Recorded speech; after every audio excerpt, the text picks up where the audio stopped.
Our protagonist is a normal human being who ends up reincarnating the body of a young boy, and this boy calls himself the King of the Moon, one of the most powerful beings in the world.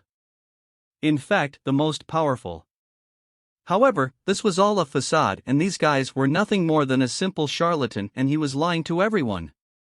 And from that on, each one of us found himself in a difficult situation where we will have to face tough opponents with what little power he has available at the moment.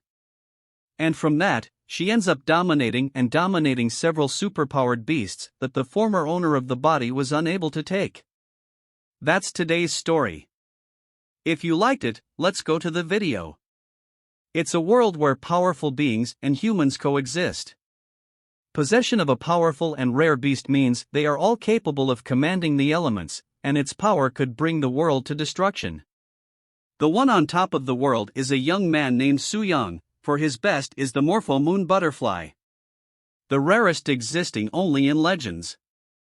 She is capable not only of manipulating the space-time dimension, but also possesses immortality. What's even more remarkable are the crescent moons in its eyes, which glow with a dazzling light. The feature in favor of the god of light, so all reflected in his eyes, thanks to the legend of a mighty beast in a specific appearance, he managed to rise to the top of the world and acquire millions of loyal followers. After carefully examining the face on the monitor and giving it some thought, he discovered a very interesting piece of information about the moon god. The fact that he looks a lot like him, and even more, the fact that he is the king of the moon named Solian. Yes, that young man is Solian. A few hours ago he was transported from the land of the 21st century to the world of animal tamers, and at the same time, he received fragments of memories from the former owner of this body. It all happened because the strong and invincible Moon King accidentally fell out of bed while sleeping and hit his head on the floor to death. If he had just moved into this world now, he would certainly consider what happened to be a huge success. However, Swillian's status was completely fictional. Among other things, all of his achievements also turned out to be a complete lie. According to his fake data, he awakened the best mate at the age of 14. Acquired the title of King of the Moon at the age of 15, founded the Twin Moons at the age of 16, in which millions of followers revered him as head of teaching, and at the age of 17, on the eve of receiving his diploma, the Lord of the Cold Moon declared war against him, in which the battle resisted in 3 years. In fact, the original owner didn't mention it to anyone, as he really considered himself strong. He also firmly believed that his glowing butterfly was the reincarnation of a divine beast, which would manifest its true form when faced with a deadly threat. The coming, you just need to believe. That was a favorite phrase from the Moon King's collection. Even when he came face to face with the Cold Moon Lord, the 8-star Vichy Tamirs, he didn't show a single drop of fear. The guy who moved into Swillian's body wonders where he got so much confidence. The guy proclaims that if he hadn't met his character, maybe he would have believed this nonsense about himself. He pretends to see how the best of it is and calls his sparkling butterfly a beautiful blue sparkling butterfly. Suoli is touched by her, but realizes that she is too small and weak for battles, being completely useless against the upcoming challenges. He wonders what he should do next and how he will face the Cold Moon Lord in 3 years, which he won't be able to resist. He assumes that if he doesn't have some kind of trap like the Golden Finger, surpassing the Lord of the Cold Moon will be impossible. Suddenly, he remembers that he has a Golden Finger skill in the former owner's deep memories, where a mystical object is mentioned. It is not known where it came from, but the strange thing is that the original owner decided to completely ignore it. That sacred object is the Moon Book. Swaley is immediately active. In the next second he appears in your arms. Open the book. Swaley sees that it is an illustrated reference book, where each page contains information about a particular beast. Touching the mentioned real beasts from the manual, he concludes that they would be activated, just like in some game, accumulating a sufficient number of points. Oh! The reference book can grant a ranking beast determined by lottery. Upon opening some pages, Swaley realizes that there is nothing where he should see images of the Morpho Gluttony butterfly. He understands why the original owner rejected this book, as it denied what he firmly believed in, namely possessing the Morpho Moon butterfly. He is not surprised with the turn of events, deciding not to give up, introduces a new plan. His presence here, as he is in the moon vacation gyms, there are many of them in this place, so he prepares himself and goes out with the intention of touching them. He proclaims that it would be good if he accumulates 10 attempts to use them all at once. Sueli even hopes that he manages to obtain the moon butterfly, but in his thoughts he concludes that it is too early to think about the battles that await him in 3 years. First of all, he decides that he needs to become as strong as possible, coming to the conclusion that until that happens, no one will reveal it. Meanwhile, in the elite dormitory of the Moon Beast Tamer Academies, a girl named B is feeding her small animals. Your friend. Her disgruntled friend named Shujen becomes irritated and proclaims that she has been feeding these low-ranking animals all alone. Displeased, she asks what she will do if they eventually become attached to her. Then she starts reassuring her friend, saying that of course she didn't come in a contract with the moon rabbit or any other low-ranking animal. My viewer proclaims that she is just playing with them. Sursum is even angrier. She remembers, she is a representative of the elite academies. The girl says that if she spends too much time playing and spending with low-ranking animals, she will eventually become unable to attract more powerful beasts. Surge proclaims that the Moon King would never touch a common beast. She exclaims here, not to mention a small, medium or high-ranking fish, he's not likely to even look at her. Arise says he's sure the Moon King butterfly can't stand the smell of insignificant creatures. The girls get a little despondent and lower their eyes. A few seconds later, when they look up, the Moon King himself is in front of them. Upon seeing him, they both freeze in anticipation of his next actions. Both girls simultaneously think that one look is enough to desire a guy and obey him completely. Sueli Lian, without making unnecessary movements, remembers that the King of the Moon is famous for avoiding contact with animals and not touching them. Once again, he comes to the conclusion that it would be best for him to get away from that place as soon as possible. He leaves and the girls are anxious in place. Arrives at the pavilion and sees a beautiful open garden, with a moon shining over it. He walks past them and intends to enter the main building. He comes to the conclusion that given the amount of low-ranked beasts that inhabit the pavilion, if he manages to unlock them all, he will surely be able to accomplish at least. Waiting for new discoveries. Entering the building solemnly, he sees small twinkling lights in front of her, reminding him of fireflies. Tapping one of them unlocks a new crossbow. The number of highlighted illustrations in Sueli's reference book is increasing. Touching a few more low-ranking beasts, he sees that their names are displayed in their proper places. Sulium comes to the conclusion that the Book of the Moon, among other things, displays information about specific beasts and their combat abilities. He proclaims that he expected it from the Golden Finger. Walking around the building a little, he saw a huge door located right in the middle. He notices that this place is very deserted and that low-ranking animals don't approach this door either. Even before opening it, he assumes that there is a possibility that a mid-level track is there. However, after opening the door, he notices a huge room in front of him, in the middle of which is a bed with a white dame approaching. As he looked closer, he noticed a log with information about the beast in front of him. The sign says it's a snow-white gambo, a medical-ranked moon-type beast. She turns out to be one of the most beautiful and rare representatives of the middle rank, with a meek character. He likes to eat grass and bathe in the moonlight. Due to the specific feature of extreme discrimination when choosing a partner, today the number of representatives of the species has become extremely small. At the moment, only the Moon God Palace has the base for the cultivation and breeding of snow-white pure-blood grains. As he looks at the servant and then at the sign with the long inscription, he wonders why such a large inscription is attributed to an ordinary animal. At this moment, 2 more students enter the room. One of them wonders why the academy spends so much money on maintaining the lunar pavilion if the service is free. He also asks his friend why so much money is needed to maintain an average rank beast. The student proclaims that he has never seen a beast that received as much attention as this one. The second student responds that maybe it's because of that there are many interesting and unscrupulous thoughts when looking at your beauty. Sulian, at the average comprehension level, is unaware of their conversation. The second student starts talking about the negative aspects of Snow White's servant, how the rich like these animals. As he proudly finishes his speech, a huge pile of water flies on his head, catching the students beside him by surprise. They start to avoid the place. As they both look into the servant's eyes, an angry doe comes in front of him. The first student wonders if the beast really understood their language. The second responds that perhaps medium-ranked animals have somewhat high intelligence and it is necessary to find out about this. After the incident, they both run out of the building. Suliam thinks that this middle-ranked beast actually looks amazing to some extent and he understands the two students.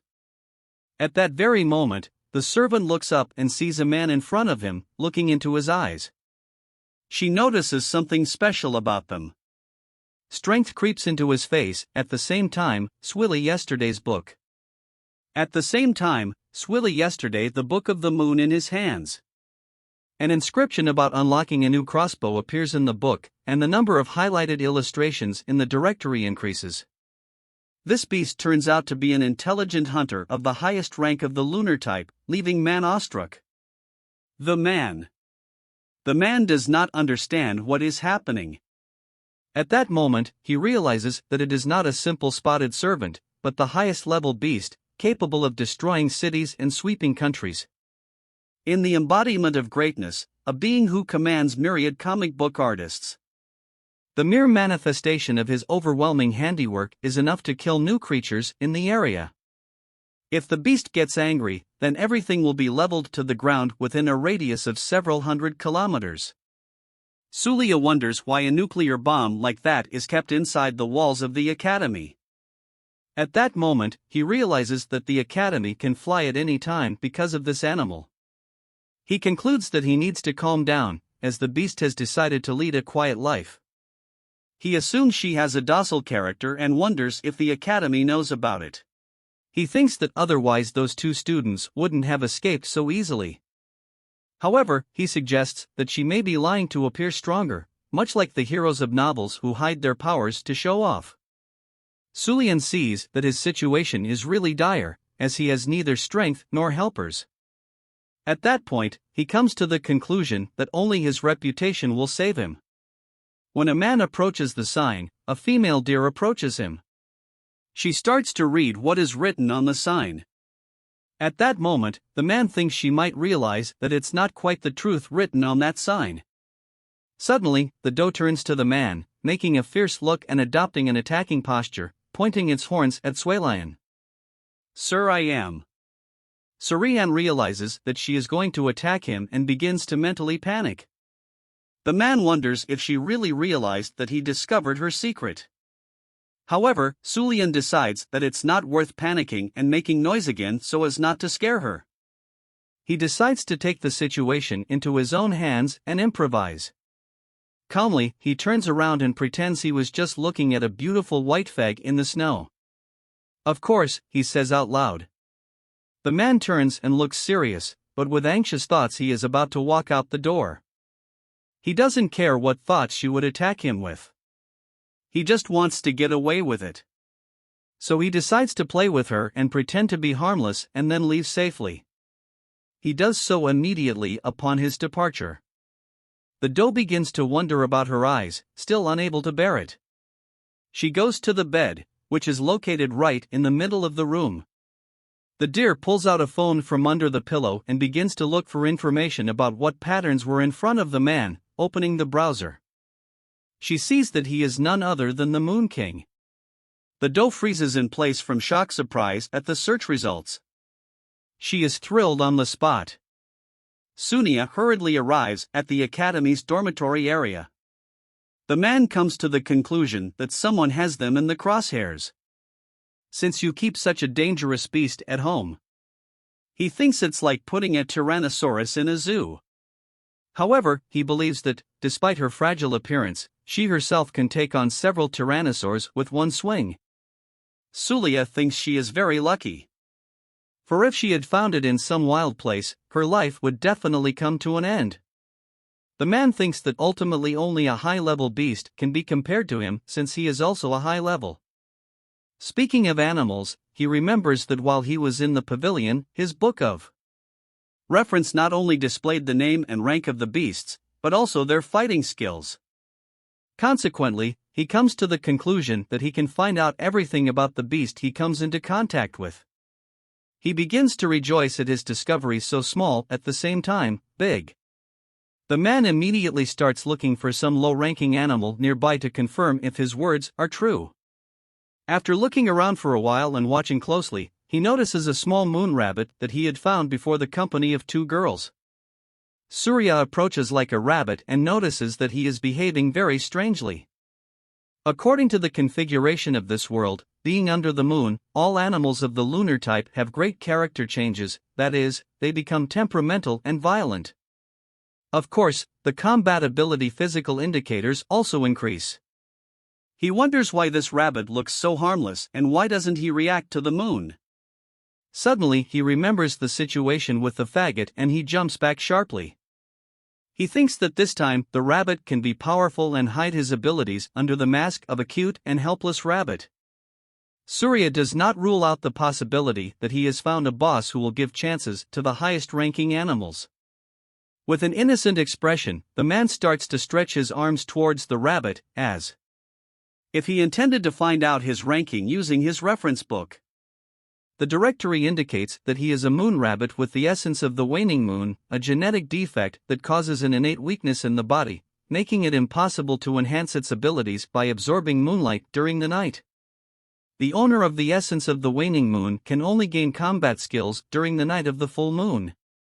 Suryan is shocked and surprised to realize that this beast is even worse than low-ranking beasts. The man is immediately disappointed and declares that he is destined to sidestep his luck forever. He notices a noise in the bushes, but doesn't pay attention and continues stroking the rabbit's head. When a young girl called who has come to feed the rabbit sees the Moon King tending the animal, she is touched and delighted, dropping her phone and food from her hands. She arrives. She comes to the conclusion that she accidentally revealed the Moon King's secret that he really likes cute things. Full of thoughts, she goes to her room, where she finds her floating in the clouds. Buyer asks Dirty where she's been all this time, and the answer is a hypothetical question about whether it's possible that the Moon King likes all kinds of cute things and animals. Sujin responds with the same cold, irritated tone, stating that it is possible to take a day off to attend to these needs. Since Bayuri is speaking so bluntly and nonsensically under the guise of a joke. Wonders if she really knows this side of His Majesty, the Moon King. At that moment, Selenia also arrives at her room and thinks that even if someone witnessed the scene, her deviation from the carefully created image does not matter to him. He decides not to worry about it after a whole day of suffering, the only thing on his mind, and he wants to go to bed as soon as possible. Opening the bedroom door, he suddenly notices a silhouette by the window. He notices that it is a girl with an appearance that cannot belong to a human being and assumes that she is a humanoid beast. As she approached him, the man felt an overwhelming oppression and an aura even stronger than that which emanated from the Moon Hunter. To a human being and assumes she is a humanoid beast. As she approached him, the man felt an overwhelming oppression and an aura even stronger than that which emanated from the Moon Hunter. This terrifying aura surpasses all imaginable limits, leaving the man so scared that he cannot move a finger, although he does not show it.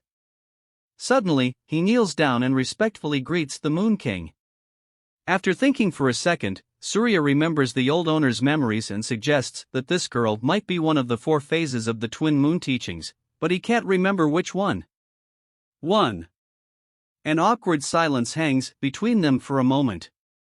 The girl thinks that even without uttering a single word, the Moon King, the strongest beast tamer in this world, is a living legend, exuding grandeur and sanctity.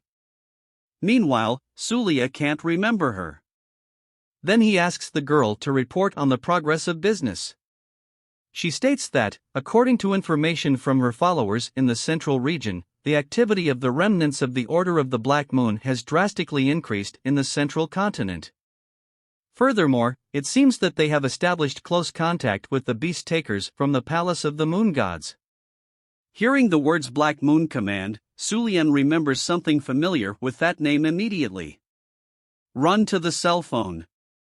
The girl does not understand what he is doing and tries to call him, but he asks her to remain silent until he is finished. He conducts a quest on what the Order of the Black Moon is. He discovers that the Order of the Black Moon was once an established monarch faction in the northern region.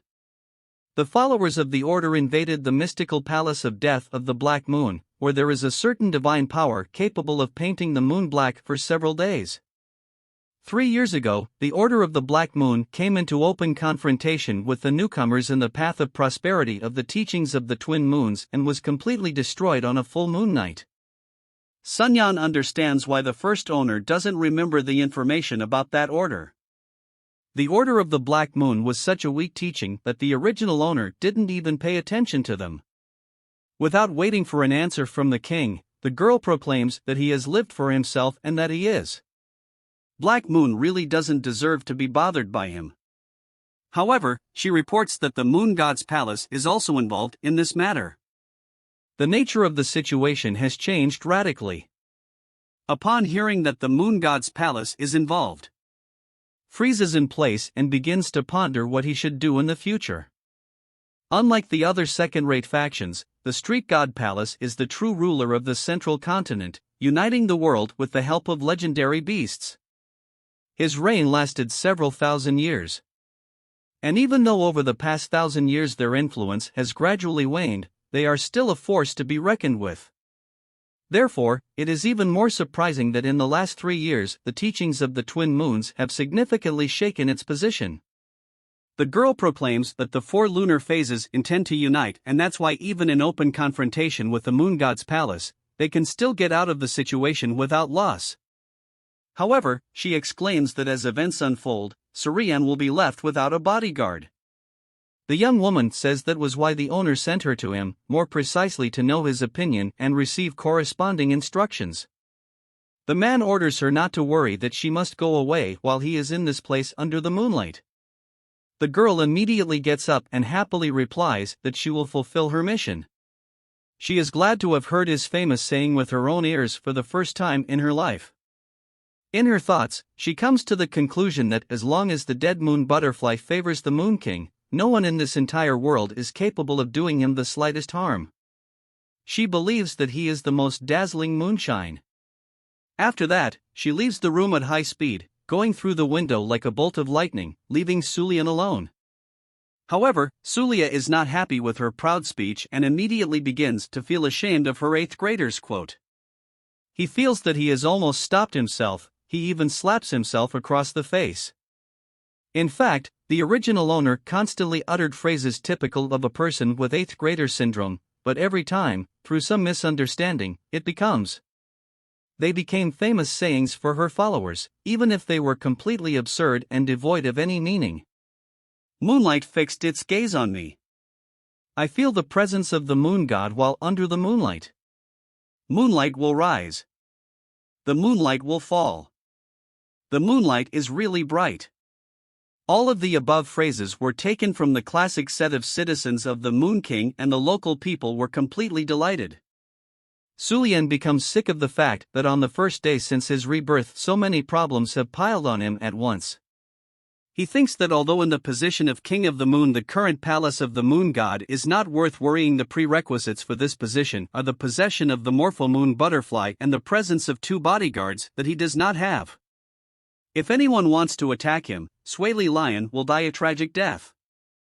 However, at this moment he remembers his moon book, which gives him a reward for completing the directory. He also realizes that he visited the pavilion today and touched many animals. Surian Pensa, who has accumulated at least 1 summoning opportunity. He opens the book and sees the option to switch summons. He is in awe of this turn of events and decides to make the switch. He intends to withdraw his bounty. At this time, notes about the reward system are displayed in the book. That there is a chance to get a beast of random ranking, and that upon completion of the contract, it will automatically be transferred to the tamed animals space. If the beast does not match the Moon King's preference, there is a possibility to return it and receive compensation in the form of Thamer power points. Surya proclaims that, in other words, if he summons a beast that doesn't suit him, he can easily to return it and receive compensation in the form of a proclamation that, in other words, if he summons a beast that doesn't suit him, he can easily terminate the contract in exchange for experience points. He believes that the session conditions very good for his current position. Suryan decides to put the exchange on hold for now and thinks the most important thing for him right now is ensuring his safety. If by any chance he actually manages to immediately summon a high-level beast, he will have nothing to fear anymore.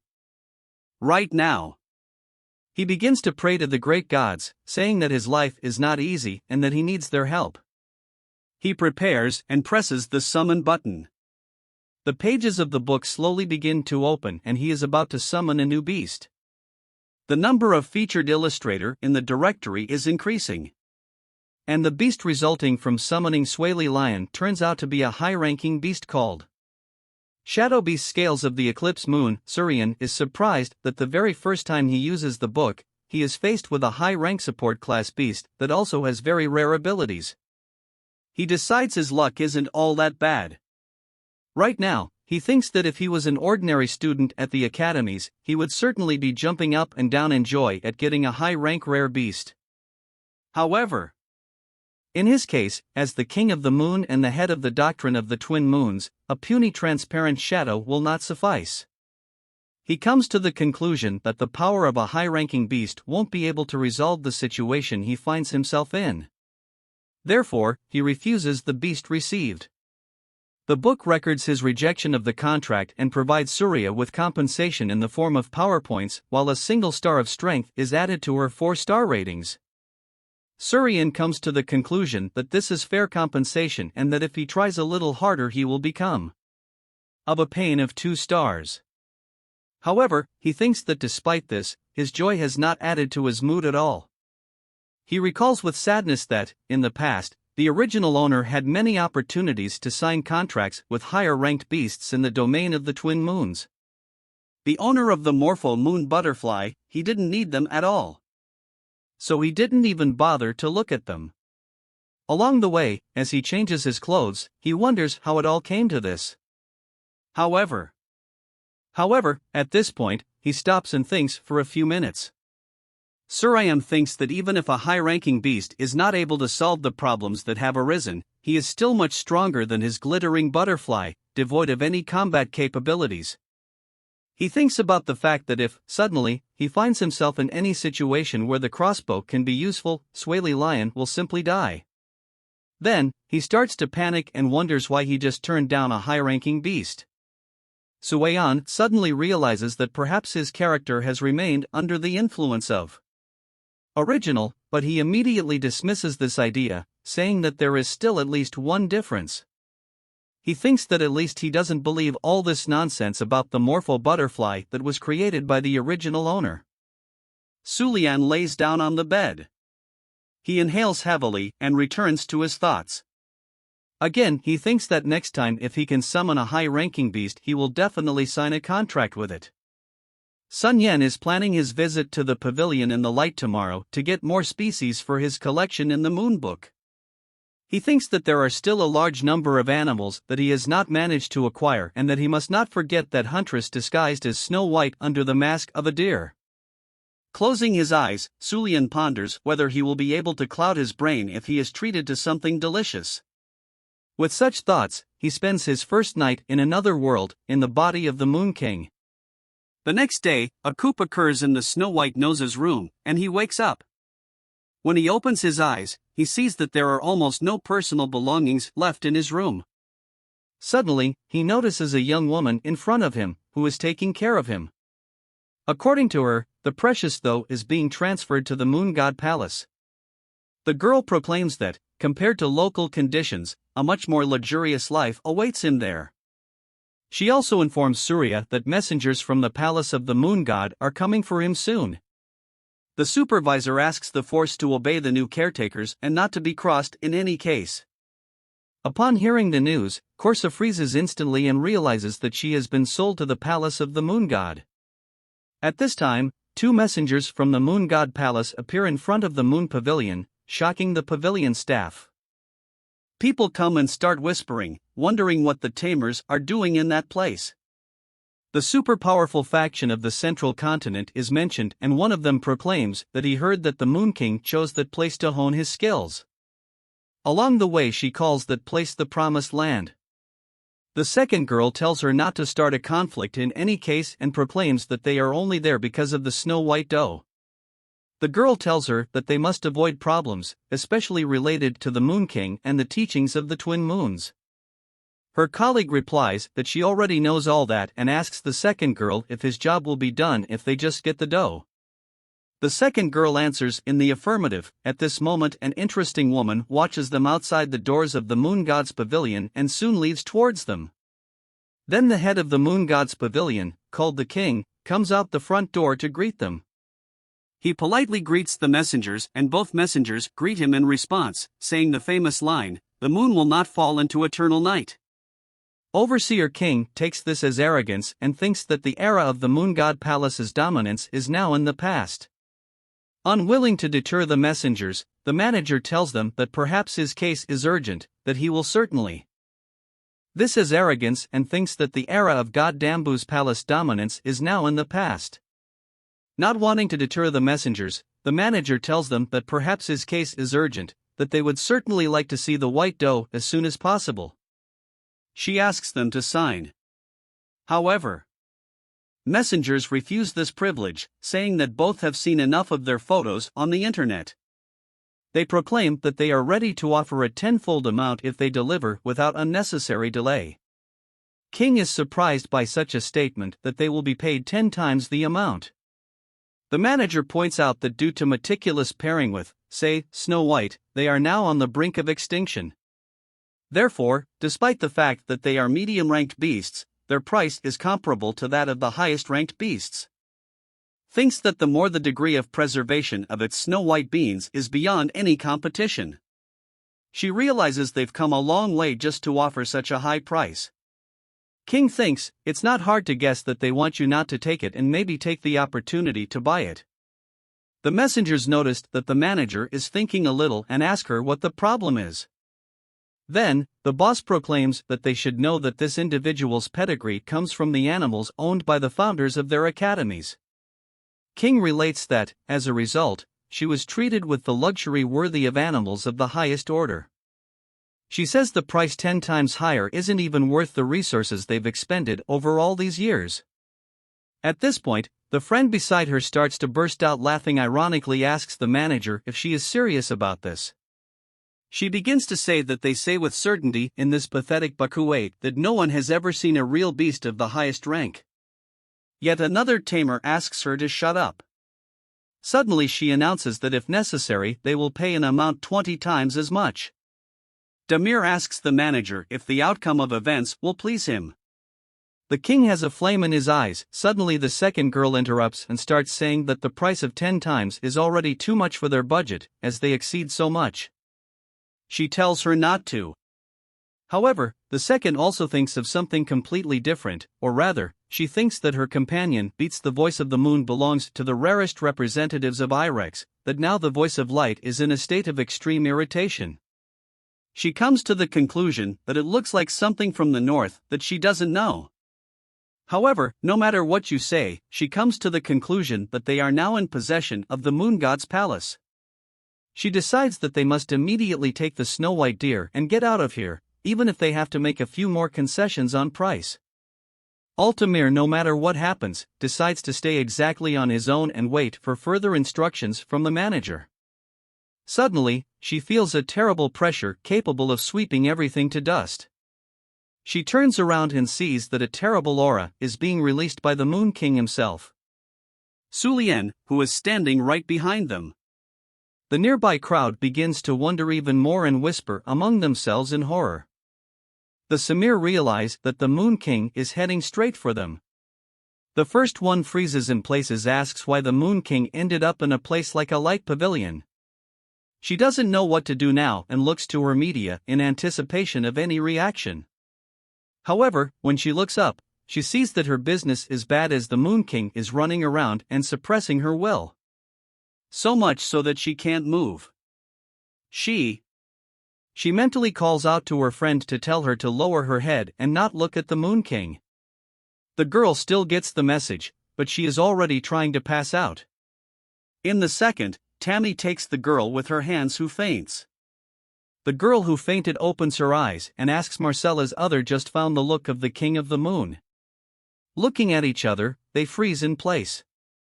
A familiar shadow with the silhouette of a guy approaches them. Suddenly, looking up, they see the Moon King standing right above them, who turns his fierce gaze on the two tamers. Both tamers lower their eyes and feel this cold way. They consider him like everything in the world is just dust. Meanwhile, your young is thinking and wondering what these two sizes of Moon God Palace are doing in the pavilion. He becomes very interested and almost decides to talk to them. However, his current status is comparable to the head of the Moon God Palace, and that's why he won't be able to talk to the two messengers easily. The messengers also wonder why the Moon King does not take his eyes off them, and they begin to think that the king is unwell. They assume their death at the hands of the Moon King. At this moment, Solio is praying in his thoughts that at least someone starts a dialogue with him and updates him. Sulium feels that his patience is already running out. At this moment, covering the awkward silence, King's head comes racing. She greets him, then introduces herself as head of the Lunar Pavilion. She proclaims that it is a great honor for her to see him with her own eyes. Hey, he says actually she's been following the twins' teachings for 3 months. Solia does not lose sight of it, but is glad that there is a person who decided to turn to him on his own initiative. He also introduces the two tamers to him, saying that they are the Moon God Palace's messengers who have come to buy a mid-level crossbow. She also reports that we are talking about a white deer with a snow that he saw with his own eyes yesterday. The manager says that as her condition exceeds measure, they offered an exorbitant price for her. Then, Sulian remembers that the moon hunter disguised herself as a snow-white doe. He wonders if anyone but him knows who she is. Actually, a hunter disguised in the body of a beast. The reason why they almost dusted her off here. In her opinion, her ancestry is connected with her ancestors. At this moment, he realizes that she is not the kind of creature that money can buy. Sulian decides that he won't be able to leave the pavilion just to sell a wild beast with their ancestors. At this moment, he realizes that she is not the kind of creature that money can buy. He decides that he won't be able to leave the pavilion just to sell a beast of the highest rank to the Moon God Palace. And so, he goes towards the manager. The tamer's heart begins to slowly wane, and they come to the conclusion that perhaps the Moon King has finally retired and spared them. In the next second, Sulian tells them to go back along the path, says they shouldn't have come here. Finally, he says a sentence that shocks everyone at once. The moon will fall soon.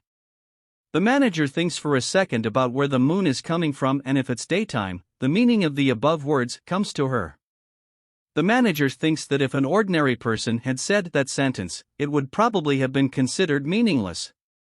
However, the person who uttered it was the Moon King, known as the strongest in this world. On the fact that the Moon God Palace might be facing an unprecedented disaster, one of the sabers tells him in a low, trembling voice that the moon will not fall. The crowd is surprised that she used it to contradict the Moon King. Then, Sulia glares at her and leaves the tamer in silence.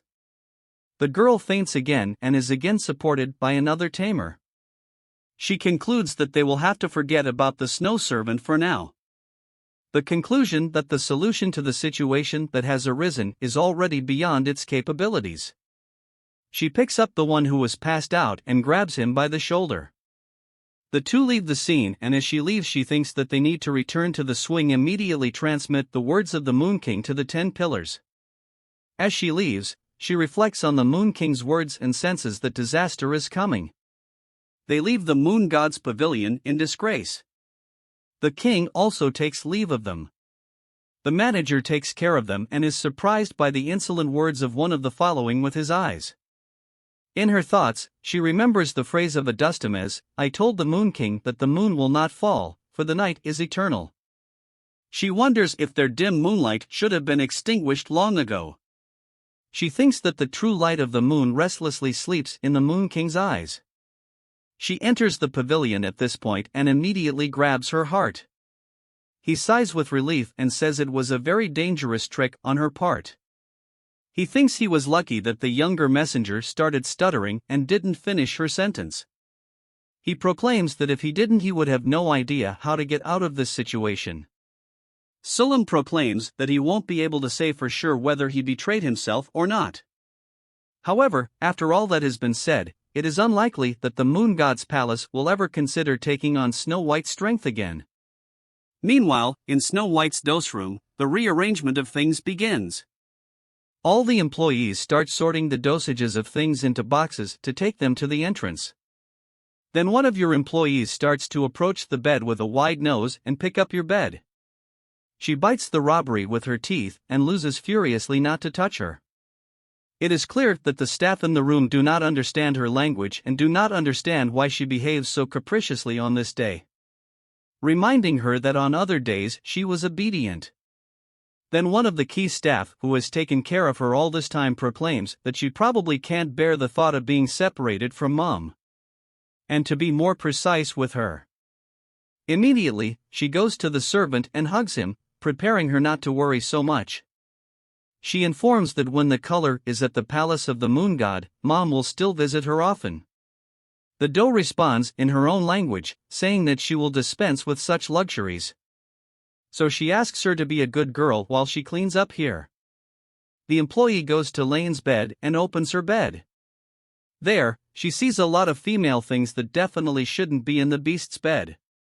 There is a pink mirror, a doll, a love manga, and a telephone. The caretaker is shocked and does not understand where these things in the doe's bed came from. She asks if these things really attract pets. She picks up the phone in the hope of understanding who she is. The caretaker suggests that maybe someone dropped it in this spot. Seeing this, the deer starts to get nervous and remembers that the browser history is open and the janitor can see it. She decides that she would rather go to the dark side than let her browser history be revealed. So, having tucked in the horns, she turns directly to the janitor from behind and falls onto the bed, as her phone flies straight into the Moon King's hands. Sulien, who has just appeared at the door to check on the servant's condition. Right now, Corsa Branca de Neve captures everyone's hearts. Everyone turns to the door, where the king has his face in his hands. He has a pink phone with the browser open. Upon seeing the phone in his hands, Corsa wonders why he took her phone. Luckily, even with the browser open, Suliam starts looking at his phone and sees whose browser history is open. One by one, he starts reading her requests and laughing harder and harder. When she sees he's laughing and realizes she won't be able to retrieve the phone, she hides behind the bed in embarrassment. All the officials who took their things suddenly shut up in their seats and without taking their eyes off him, they look straight at the Moon King. The guy clicks on an order and sees that it is a novel about a tyrant beast. He has a lot of fun with the lines in this novel. He sees an interesting phrase, "You managed to interest me, young lady." Hey, Riley wonders if he should say that to Corsa Snow White. Putting the phone down, he suddenly announces that the deal with the moon god's palace is off and they can part ways. He says that later, the Twin Moon Doctrine will send a representative to negotiate the acquisition of the Moonlight Pavilion. The team doesn't understand what he is talking about and asks the king if the doctrine of the two twins will buy their pavilion. The king thinks he originally came here for this reason. The team does not understand what he is talking about and asks if the doctrine of the two twins will buy their pavilion. The king thinks he originally came here for this reason. He believes that, after all, the pavilion-shaped cape where it will give him an excuse to touch many moon-type beasts. He thinks no one will be surprised by the pavilion owner's desire to expand his collection. He thinks now is the time for him to step back into the public disgrace of a beast of the highest rank. For security reasons, he decides to make a tactical retreat, so he simply disappears.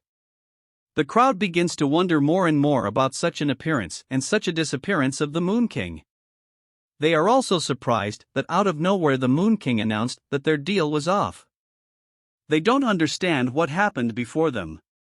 They wonder if he met with the Moon God Palace's messengers. Some say that the deal was unilaterally cancelled, and others proclaimed that there were no compromises on this deal. They believe the King of Light is as ever in their repertoire. However, a girl from the crowd interrupts his stormy musings and asks if this means that the Moon God's palace has been publicly declared war. She proclaims that now they will undoubtedly find themselves under the patronage of the Twin Moon teachings. Then, the janitor gets up from the bed and says that she is more haunted by that phone. She asks the crowd if they saw the expressions on the Moon King's face when he had his hands up and is incredibly curious about what he saw. At that same moment, an enraged Do comes out from under the bed and picks up the phone from the floor. She immediately heads for the door and quickly leaves. The janitor chef calls out to her not to run so hastily, asks if this isn't the result of a rebellious period. The Snow-White Doe immediately sniffs the walking Moon King. For each corridor of the lunar pavilion. She thinks that the Moon King knows not only who she really is, but also that he has seen her browser history. Finally, wandering the halls, she finally notices the Moon King running. She decides that she won't let him leave the pavilion. Huntress and Danny's body think that if not, she can only move to another planet, burning with shame. She tells the Moon King to stop immediately and asks if he has seen her entire browser history. With her head held high, she poses in a threatening position, showing him who's in charge. The Moon King stops hearing her human voice for the first time, concludes that she is still a girl. He thinks that explains her choice of short stories. The Force proclaims that if it will use to tell someone a secret, it will not simply let it go unpunished. Suliam is stuck in silence for a minute. At that moment, the Huntress wonders if she managed to make him afraid of her threats. He looks at her questioningly. Menacingly. At that moment, Sulia still decides to speak and makes the most serene face he has. He tells the Huntress not to worry, because according to him, sometimes public shaming becomes a great incentive to quickly discard the past version of yourself, such impudence and rudeness. The Huntress, in the body of a snow-white dome, instantly melts and almost faints. She doesn't understand why the king decided to make such a sharp joke about her. "You manage to interest me, young man." With these words, the Moon King, Sulian, begins to tease the Huntress. He watches with pleasure her violent reaction. She starts to heal like a tomato from the first words he says and asks him to be silent and also not to say anything. She still decides to challenge him a little more so as not to lose her pride. With such intentions, she tells him not to think that just because he is the king, she won't do anything against him. The Huntress proclaims here, if she finds out that he has told anyone about her or said these phrases, he will be severely punished at her hand. She says that at that moment she will leave she will go to his house, stomping to death, and her blood will be flying. The Moon King thinks a little and, looking at the Huntress, remembers that animals of the highest rank have a special sixth sense. He thinks that if he's in a certain radius, he can call them using his real name and they'll sense it instantly, immediately coming to meet him. Finally, Sulian decides to speak up and asks the Huntress to put it in other words. If he calls her while she's around, she'll instantly find herself by his side. The Huntress, without knowing why, answers in the affirmative. After the long-awaited answer, she regains consciousness and does not understand why she just blurted it out. She also doesn't understand what he's talking about all of a sudden.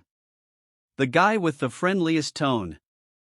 If he calls her and she doesn't show up in response, then he will tell everyone her secret. It is not clear why. From this the Huntress begins to heal even more and is embarrassed. After that she says it will look like if she gets called. This ends their dialogue and the Moon King proclaims that it is time for him to go. He asks her to remember the deal always. However, at this point the huntress asks him to stop and listen to her. The guy stops for a moment and looks questioningly at the white doe that she is at this moment, trying to remember a phrase for him. Beware of the full moon. Without paying much attention, the guy simply answers the huntress in the affirmative and walks away from the lunar palace pavilion. As soon as Solian leaves, she remembers his words that she should be in front of him when he calls her.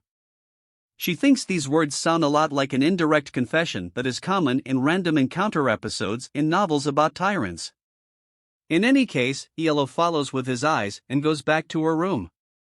At this moment, Suliam resorts to the exit of the pavilion and begins to find his bravery strange. He doesn't realize how he managed to intimidate a beast of the highest rank. At this moment he thinks that to speak to. He goes to the exit of the pavilion and begins to find his bravery strange. He doesn't realize how he managed to intimidate a beast of the highest rank. At this moment, he thought that to tell the truth, she was so funny in her eyes that he wanted to tease her a little more. He realizes that, at the end, he automatically blurted out that odd line from her novel. Samanti thinks that after all, according to the fundamentals of this world, in the case of a contract between a beast tamer and a pet, they stay with each other until death. And not to mention that this is very different from a marriage proposal. Sulian comes to the conclusion that if he truly brings her anger on himself, then it's possible his life will end there. He thinks this proves that she is very worried about the prospect of social death. Sulian decides that whatever happens, a funny incident happened between them. However, at this moment, he remembers her last sentence that he should be aware of the full moon, which takes him by surprise. He doesn't understand why she said that and what she meant. Suliana thinks that in addition to seeming a little strange to give such a warning. Person known as the Moon King. Perhaps in 3 days, on the night of the full moon, something very bad will happen that he or they did not foresee. At that moment, he activates Lu's book, Undercover, immediately sees his level. Realizes that you don't wait around her to protect him, in case he gets into some kind of danger. In general, if he decides that he urgently needs to strengthen his combat team. At this very moment, on the night of the full moon, a meeting takes place in the main hall of the Moon God Palace, where 10 pillar princesses of the Moon God's palace gather and make a decision.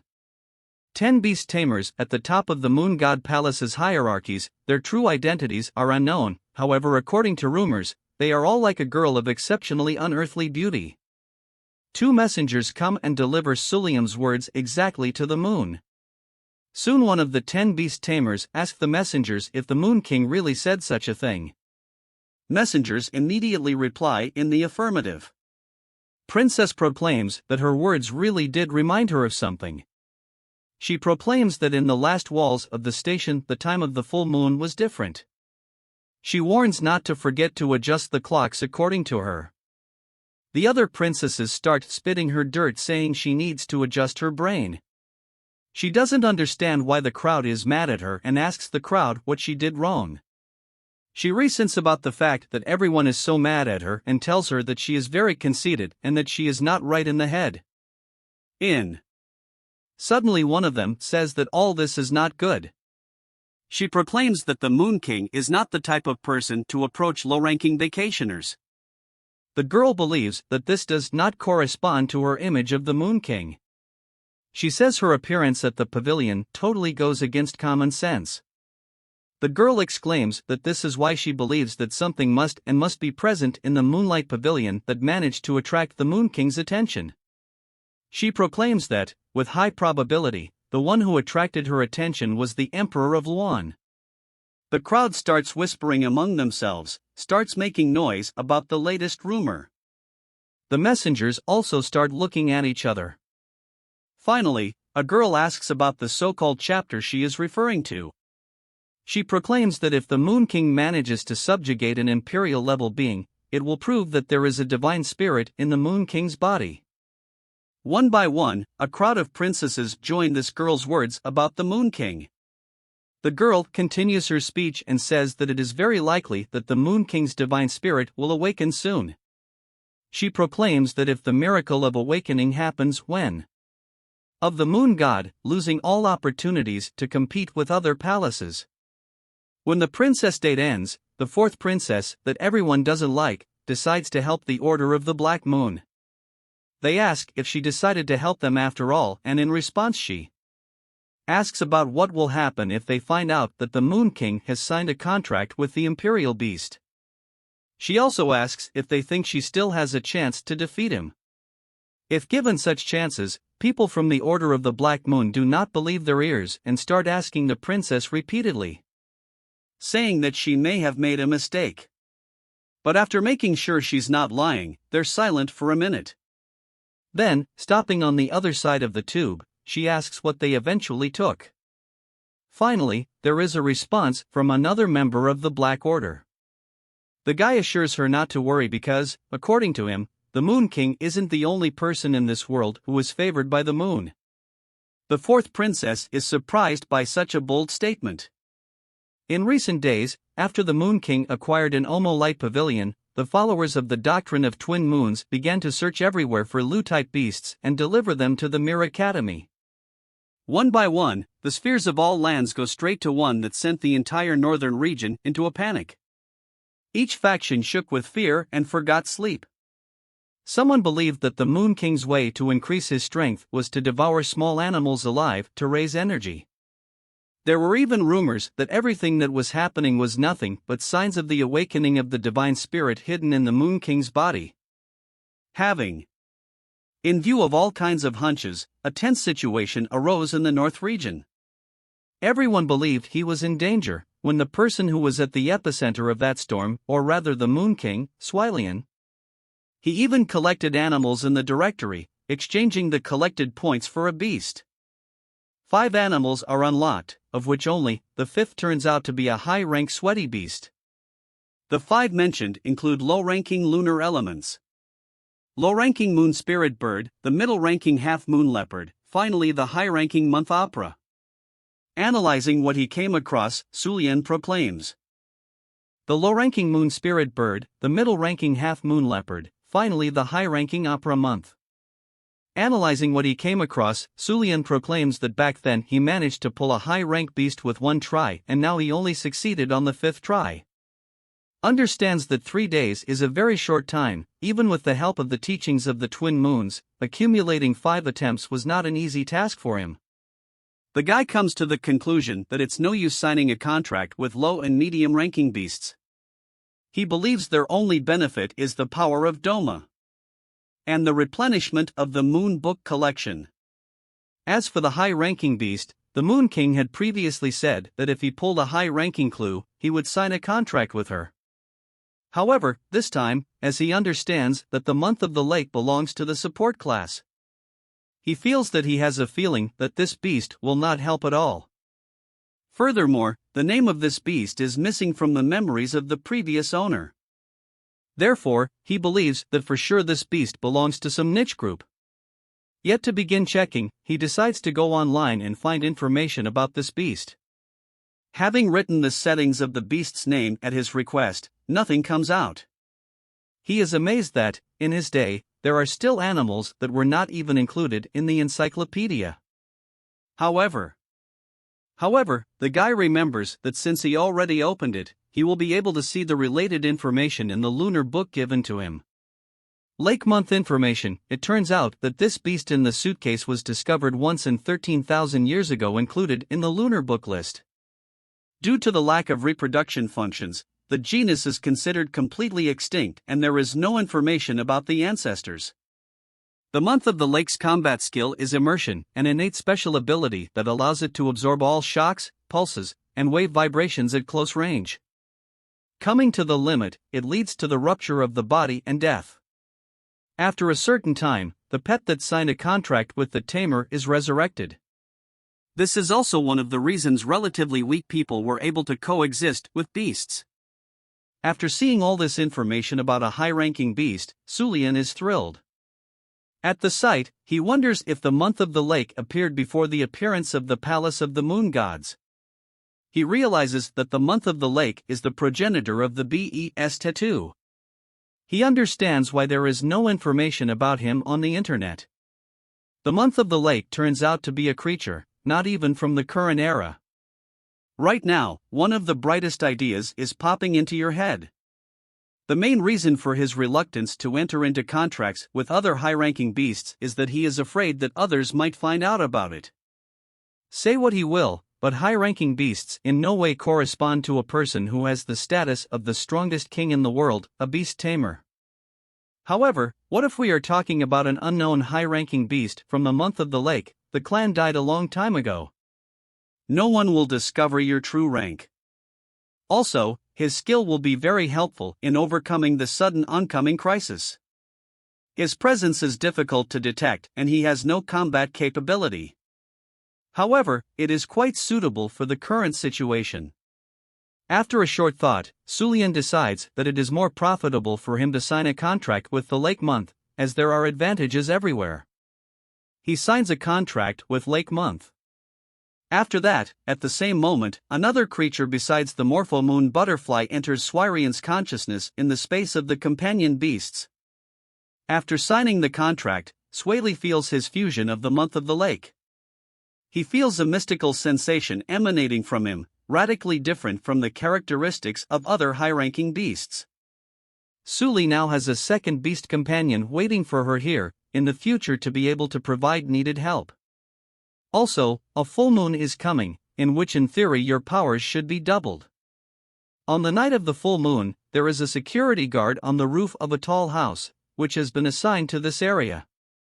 He wonders why he was given to protect this part of the city. It seems, according to the secret information received from the temple of the moon god, he moved to this world so that this full moon, sometimes not idle. The guard turns out to be one of the strongest members of the order. At this time, he has perfectly managed to infiltrate the academy, but he is still warned to be extremely careful and keep an eye out.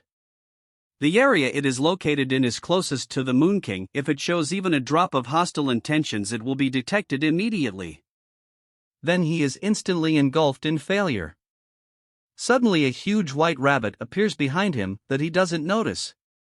Meanwhile, in Suliam's room, his glowing morpho butterfly starts to come out under some special moon influence. He notices this and doesn't understand why she does this, as she never behaved like this on the previous full moon. The lake moon is sleeping soundly at the moment and nothing strange is happening to it. Sumia believes that most likely an extremely strong beast appeared on the academy's territory, causing panic among low-ranking pets. Suliam goes after the dead butterfly and assures her that he will not go out with her to discover the cause of her unexplained anxiety. In the academy, there is a ban on movement at night, but for the Moon King it does not matter much. Solia comes to the conclusion that since something strange has arisen in the academy's territory, it is more or less related to him. He thinks that if he's in danger, he'd rather meet him in an open area than a closed dorm.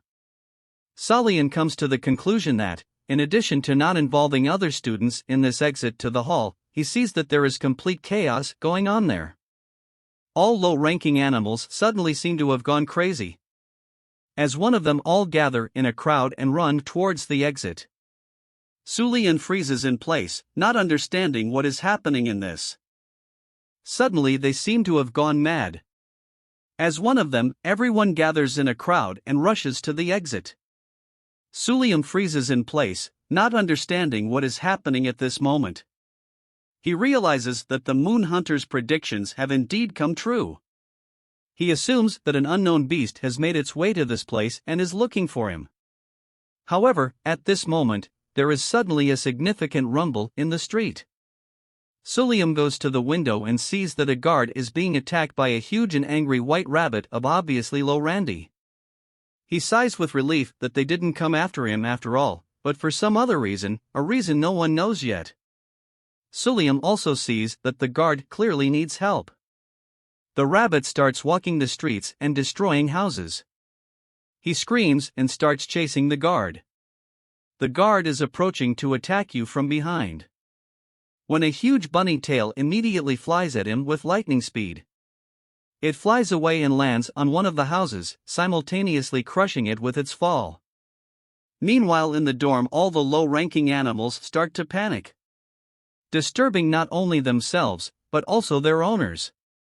He is very curious about what is going on outside, where all the animals in the Lure pavilion are. Someone goes to Snow White's ganglia room.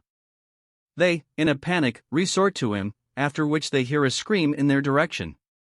Everyone freezes, waiting for an answer from her.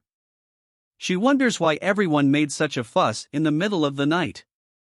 The huntress proclaims that everyone has caught her and asks everyone to go to bed immediately. The poor low-ranking beasts, without even objecting, obey her. Everything calms down and they return to themselves. The pavilion staff notices that after visiting Snow White's dose room, for some reason, everyone instantly calmed down. While the huntress, who looked rough at first glance, starts to heal and think about what the Moon King meant. Then, superfluous thoughts start to arise in her mind, where she starts to heal even more. However, she stops and thinks that, after all, he is on the same level as the Lord of the Cold Moon. She wonders why he needs her, especially why he should summon her. However, she thinks that if suddenly her strength is possible, so maybe she can really be of use to him. Superfluous thoughts about the guy start to creep into her head again. And with a face as red as a tomato, she starts leaning around her bed. She wonders if it's possible that he actually says her name tonight. At this time, complete chaos is happening on the streets of the city, where an angry rabbit destroys everything that gets in its way. Suddenly, a fierce rabbit saw a guard flying across the city in front of him. He stands on top of two huge moonfish and hovers over them, as if showing your superiority. The guard asks the rabbit where he got such abnormal power. The rabbit proclaims that he is much stronger than he realized. However, the man proclaims that since he dared to repair the ruin of the academies, clearly does not belong in the teachings of the twin moons. He says in the end that the Moon King himself sent after him, so he initially had no chance to resist. The guard exclaims that apparently the rabbit is just an animal that has gone mad under the moonlight and that he was unnecessarily afraid of the rabbit. He doesn't seem to understand what he's talking about and looks stunned at the guard, not understanding what he means. Suddenly, the guard asks the giant a question, asking if he knows that this is the Moon King's territory. He proclaims here, if his peace is disturbed, the two may lose their lives. A man exclaims that even though he is a strong and healthy man, he should get out of here as soon as possible. It is unknown if he understood what the guard said, but in the next second, the giant rabbit finally loses its mind and throws pieces of rocks at the upper guard. He immediately hides behind his, from which he manages to avoid serious injuries and damage all the damage the moonfish has taken, healing instantly. After which the guard praises his good work and quick regeneration. At this moment, looking at the giant rabbit, the guard thinks that, despite the terrifying power, the rabbit seems completely reluctant and looks nothing like high-ranking animals with intelligence. He also thinks that the rabbit especially cannot belong to the highest rank, otherwise his moonfishing wouldn't be able to counter his attack. The guard exclaims that he is interested in finding out what kind of mass he is, since he dared to disturb the Moon King in such a rude way. After these words, the guard jumps out of two moonfish. After this, the man announces that he removes the restrictions and that the fish are allowed to absorb the moonlight. Following the guard's words, two moonfish, called the floating moon, come together, and after that, a huge black and more powerful fish comes out of them. After the two fish merge, the hunter gives an order for them to immediately stop absorbing the moon's energies. Snorting and clutching his heart, he almost reaches his limit, as other than the Cold Moon Lord in the Lunar Palace, there are no people capable of absorbing moonlight in unlimited amounts that exceed the limit for the guard. It may well be the cause of death, for the Moon King his existence is far beyond the bounds of common sense. The man thinks that whatever they are, his skills are more than enough to handle a giant rabbit. At this very moment, he is closely watching the giant. He proclaims that since he became a mentor abnormal, he never has to fight at full strength like he is doing now. Approaching the rabbit, the guard proclaims that this night will be exceptional for him. The man exclaims that the rabbit is not the only animal that can become a crazy monster under the moon. At this time, he raises his right hand, thus directing his beast companions directly at the enemy. It's not the only animal that can become a crazy monster under the moon.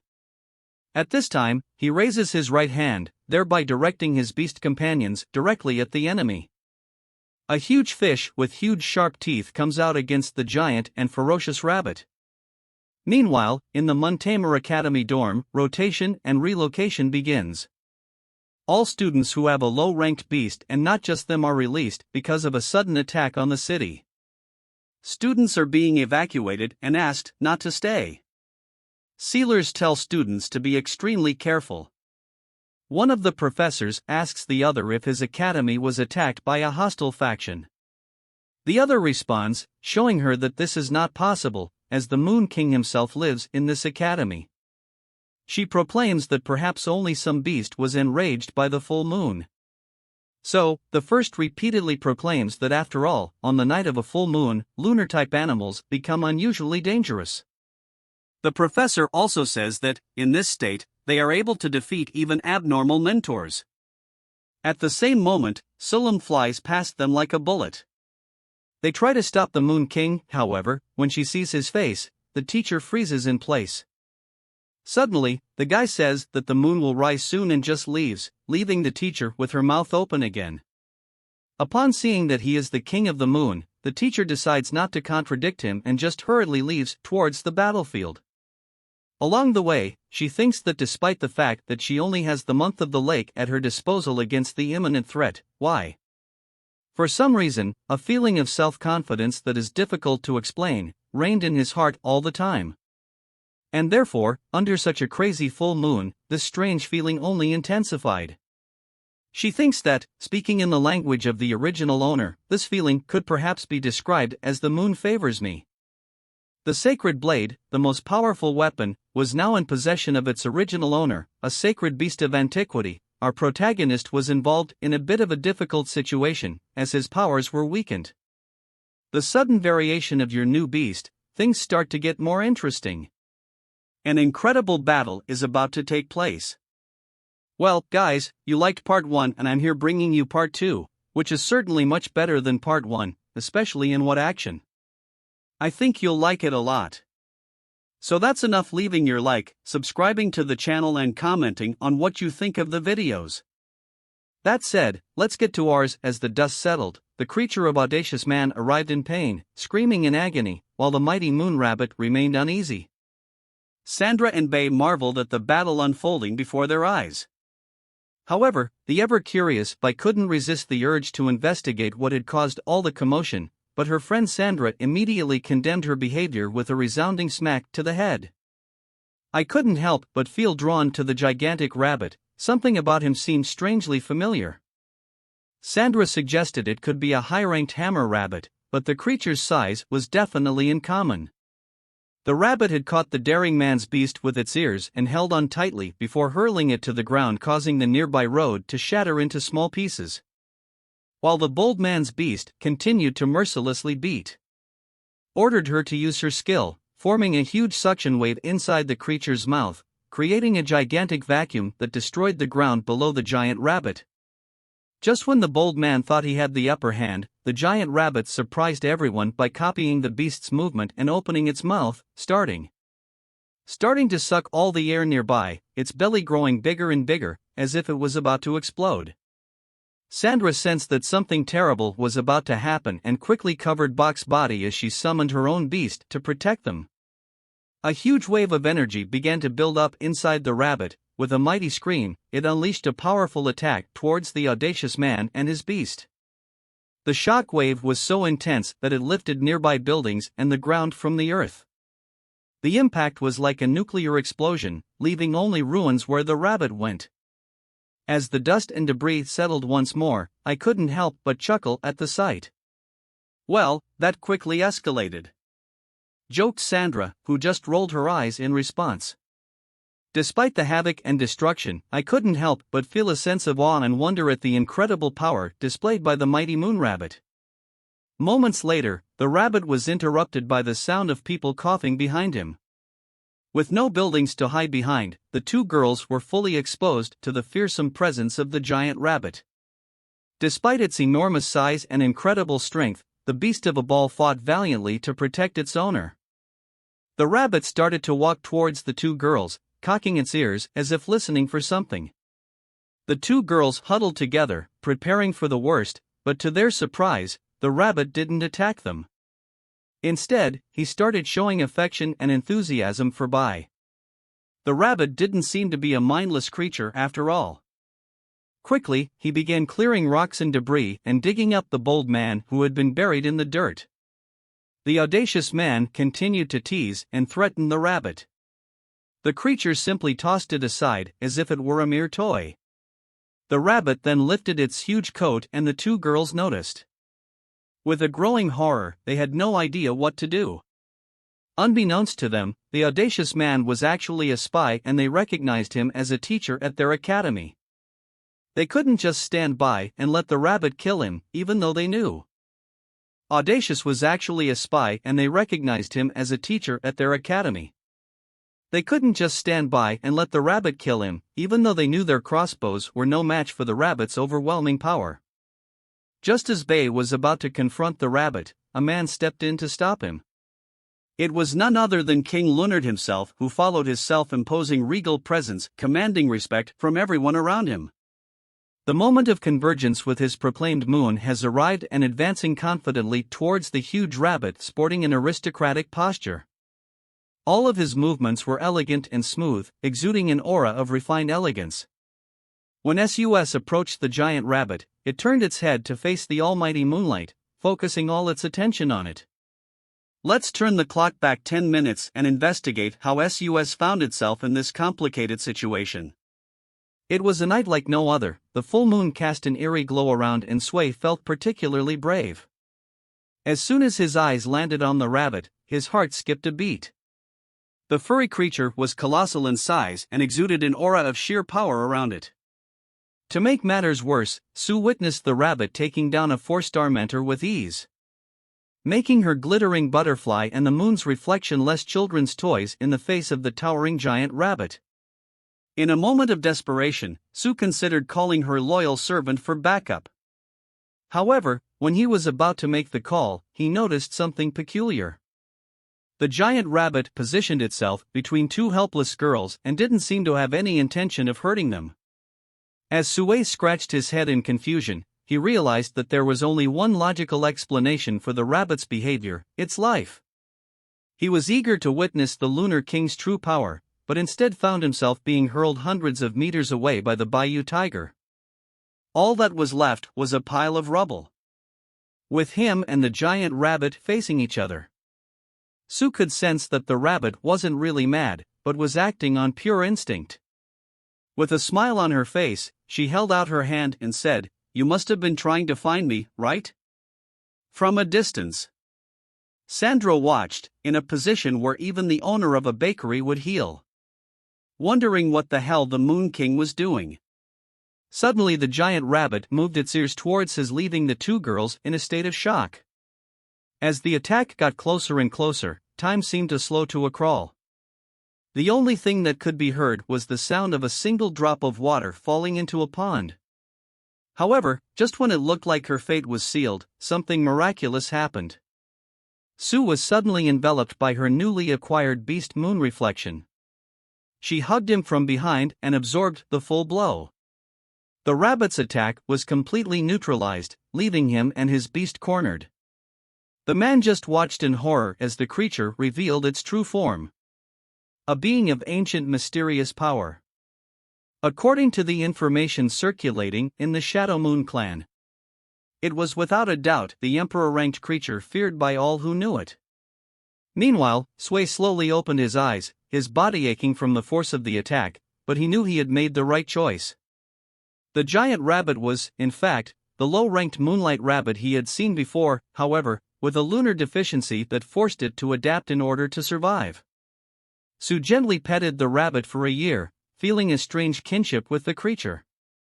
She knew that lunar-deficient creatures could only absorb lunar energy during a full moon, and the rabbit's lust for power forced it to evolve beyond its limits.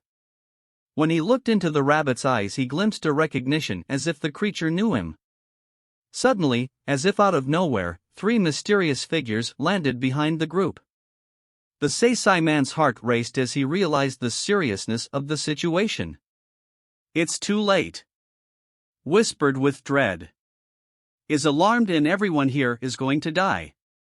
Not even the three women who accompanied him could hide their shock at the news that the Lunar King was one of the most feared and powerful beings on Earth, and no one dared to challenge him.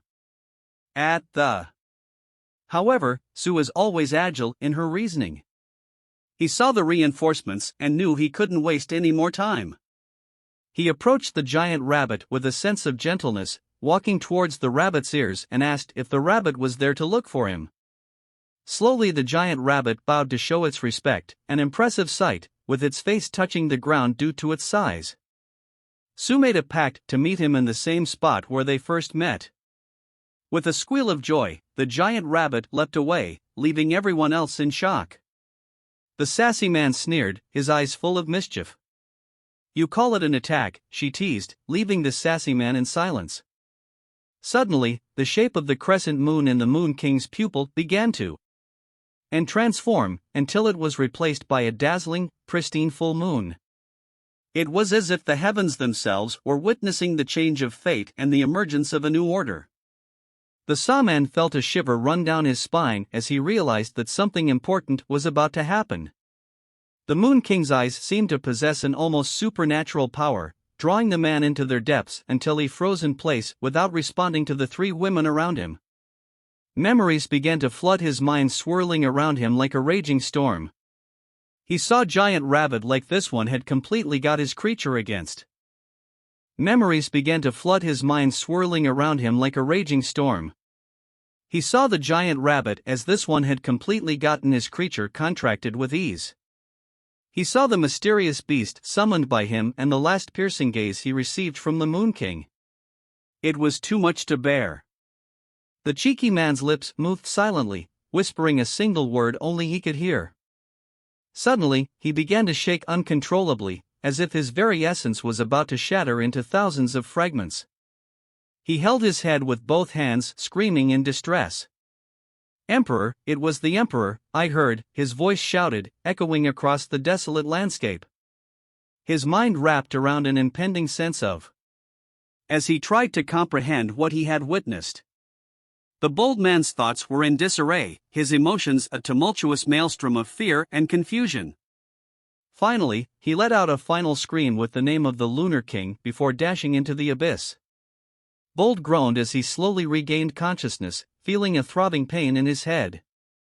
Eyes blinking, he looked around and realized he was in an unfamiliar, sterile room that suspiciously resembled the Academy's medical room. Suddenly, a voice resounded in his mind, making him jump in surprise. It was a mysterious voice, which seemed to rise from the depths of his own being. The voice reported that the reclining moon blade, the enigmatic creature, had reappeared on the northern continent. The vice president of the third branch had already started an investigation, but Daredevil was ordered to continue his role as a spy, monitoring the Moon King's every move and reporting back to the Shadow Moon clan on a regular basis. As his vision cleared, he saw the two ears hanging from the creature's head, and he noticed, with a start, which was his newly acquired beast, the moon rabbit. The rabbit returned to its normal form, its fur soft and fluffy under Daring's fingers. As he tried to pet him, "Oh!" The rabbit waved its two little paws in the air, as if greeting its master with a cheerful good morning. As fate would have it, Daring found himself once again in the presence of the enigmatic moon rabbit. With a sense of excitement and anticipation, he approached the creature. With how she had returned to her original form, the rabbit was hopping around innocently, chasing a butterfly, as if he didn't have a care in the world. Remembering the promise he had made, Bold took a deep breath and signed the contract with the lunar creature.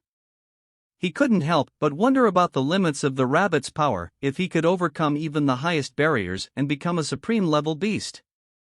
The possibilities were endless, but as soon as Daring got lost in thought, he was rudely interrupted by the rabbit biting his shoes, looking at him with her round eyes and wagging her little tail.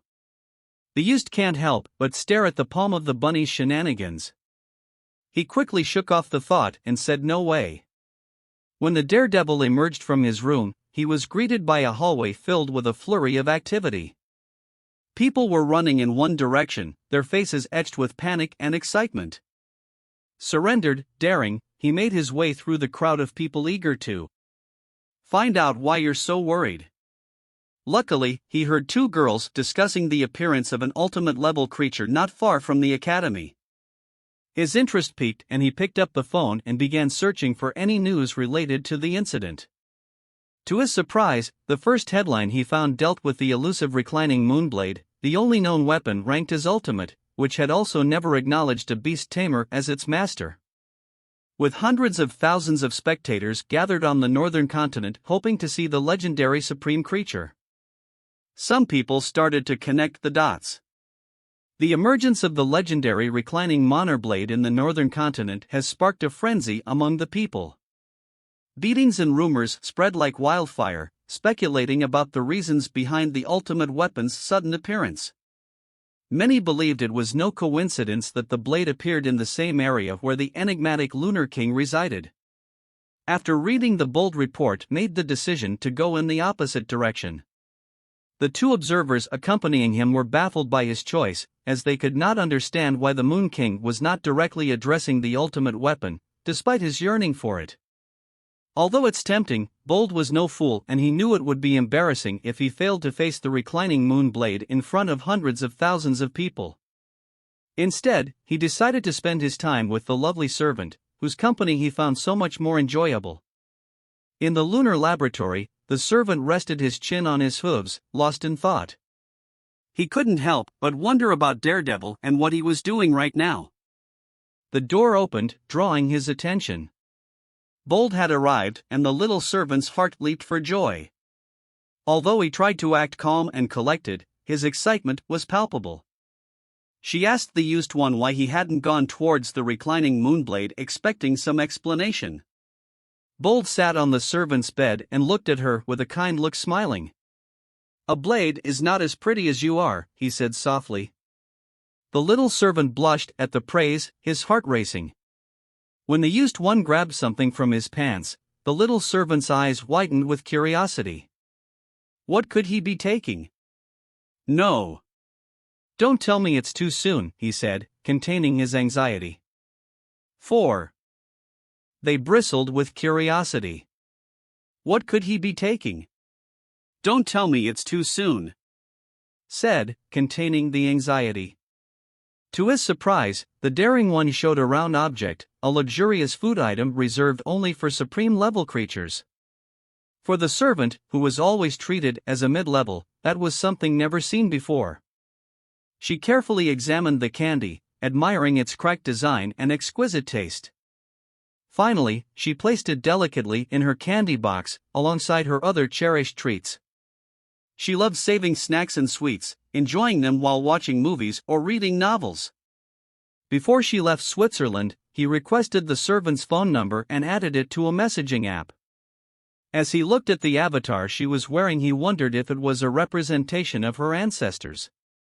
He pondered whether the servant would become something similar later in life. Before taking one last look at the little servant, he asked, "Are you sick?" "Pervert, what you want to do with a small servant?" As he left, the servant's heart swelled with the realization that Sue had chosen to spend time with her instead of chasing after the legendary reclined supreme moonblade. His cheeks healed with a mixture of excitement and uncertainty. Was she really interested in her, or was this all part of some elaborate scheme? Suddenly, a bright idea popped into the servant's mind. She remembered a trick from one of his favorite novels, Playing Hard to Get. Maybe that was trying to trick her into joining the Double Moon clan. The clever servant assumed a posture reminiscent of the great detective Conan, confident that he had unraveled Sui's plot. However, as the moment passed, the servant lay down on his bed and wondered. Would come back the next day. As the days passed, the Moon King's apathy towards the reclining moonblade remained unchanged. The Double Moon clan also remained eerily silent, with their motives shrouded in mystery. Deep in an isolated valley, a long line of people meandered towards a table guarded by a voluptuous-looking woman with a sharp tongue, catching everyone's attention. Claire, vice president of the Munar Beast Taming Academy. He stood tall and lithe, his voice echoing through the valley as he demanded that each person fill out a security form before moving on through the crowd. As the deer continued to explain the rules, he rested lazily on his bed, the mind wandering to thoughts of comfort and leisure. The idea of facing a legendary supreme beast seemed as unlikely to him as a mermaid riding a unicorn. However, as he continued to think, a sudden jolt ran through Sui's body as if it were an electric current. His eyes widened as he realized there was something he needed to do. As the students lined up eagerly to enter forbidden territory, the woman in the cloak watched intently, scanning her surroundings for any sign of the Lunar King. His mind consumed by thoughts of capturing the reclining Moonblade and exterminating all witnesses. Suddenly, her phone started vibrating, interrupting her daydreams. With trembling hands, she checked the GPS tracker and saw that the Moon King was on the move, heading towards the treacherous valley where the blade was hidden. Her heart raced with questions, but then Clearson's voice pierced her thoughts. "Pay attention," she barked with a sharp tone. "Commander, do you want to die here?" The cloaked woman ground her teeth together, swallowing back a retort as she forced herself into an apologetic bow. She couldn't risk blowing her cover, not now, when she was so close to achieving her goal. But deep down, she was filled with anger and resentment. Her mind was already plotting ways to punish Claire for her insolence. As the students gathered around with their eyes fixed on the glowing teleportation stones in their hands, the tension in the air was palpable. They knew this was no ordinary mission. One misstep, one wrong move, and they could all end up dead, trapped within the blade's waking realm for all eternity. Breaking the barren stone would instantly transport you back to safety. As clergy warned to be careful, the blue-skinned woman wears a good one with contempt. Her lips curled into a mocking smile, and in her eyes those 1- and 2-star beast tamers were nothing but delusional mortal fools in their quest to capture the legendary Moonblade. Even the mighty 8-star beast tamer Sunil, the emperor, failed in his attempt to subdue the blade. What hope did these amateurs have? As she surveyed the group, her eyes fell on a cloaked woman, her cloak billowing in the wind. "I'm not sure if she's looking at her cover or her cake," but then the woman turned to meet her gaze and the blue-skinned woman felt a shiver run down her spine. It was as if 1,000 snakes were biting. Intensity of the woman's gaze leaving her feeling exposed and vulnerable. As the students entered the teleport and circled out of sight, the blue-skinned woman approached Claire, her voice dripping with sarcasm. "Why bother with a bunch of weaklings?" she teased. "Why not call the Lunar King and get it over with?" As the blue-skinned woman mocked Claire, a tension in the air reached a boiling point. But before the situation could escalate further, a sudden presence filled the room, causing everyone to turn around and gasp in shock. The skills of students caught moments of surprise by their appearance. A sudden presence filled the room, causing everyone to turn and gasp in shock. The student's abilities, moments before taken aback by her appearance, were captured by her. Claire, the professional fun, greeted his with the utmost respect, bowing deeply before him. Spectators watched in awe, worried that the Moonblade might repel the King Emperor Moonbeast. But Claire, the ultimate fangirl, couldn't contain her excitement. "The mighty Nar realm is here," she declared, her eyes shining with admiration. "This means he must have complete confidence in his ability to subdue the infamous Moonblade without unleashing his emperor-ranked beast." "Well, that's not exactly why you're here. Everyone remembers the book Lunardi Sue." "That's right, Sue needs to be in close contact with the beast to unlock it in her book. When she asks her Idoka outer layer of the circle, the lunar book comes to life, unlocking a new beast, the balance of silence. This majestic creature is the supreme ranked beast known for its unrivaled purity. It may not be a combatant, but it has crowd control skills that will make your jaw drop. The balance of silence has 2 distinct abilities. The first one called Justice, which means that only supreme-level beasts can launch attacks in your territory. Hey, if that's not enough, its second skill is called Silence, which allows the user to blend in with their surroundings, becoming invisible to even the most powerful Emperor-level beasts. Su took a step back, scanning the surroundings for any signs of danger. He knew it was no ordinary beast, and a quick search on his phone confirmed his suspicions. The balance of silence belonged to Black Moon. Claire Su demanded an explanation. Why did they allow these insect fears from the Black Moon clan to infiltrate their territory? The shock and confusion on everyone's faces was palpable when Sui made her announcement. From this moment on, the Double Moon clan would take control of this place and no one else would be allowed. The news hit the bigwigs of the northern continent like a bolt of lightning, leaving them reeling from the sudden turn of events. The blue-skinned woman with eyes narrowed in suspicion knew that the hooded woman who had entered the circle here must have been the Black Moon's twin. Su realized that the only reason the balance of silence was placed here was to prevent him from summoning his emperor-ranked beast. The Black Moon clearly thought hers was in the possession of one of the Luna Kings. While she was in the circle and, as usual, the sassy man, a notorious drama queen, started making trouble, using the remnants of the Black Moon clan as an excuse. He tried to persuade everyone to let him into the circle to protect his.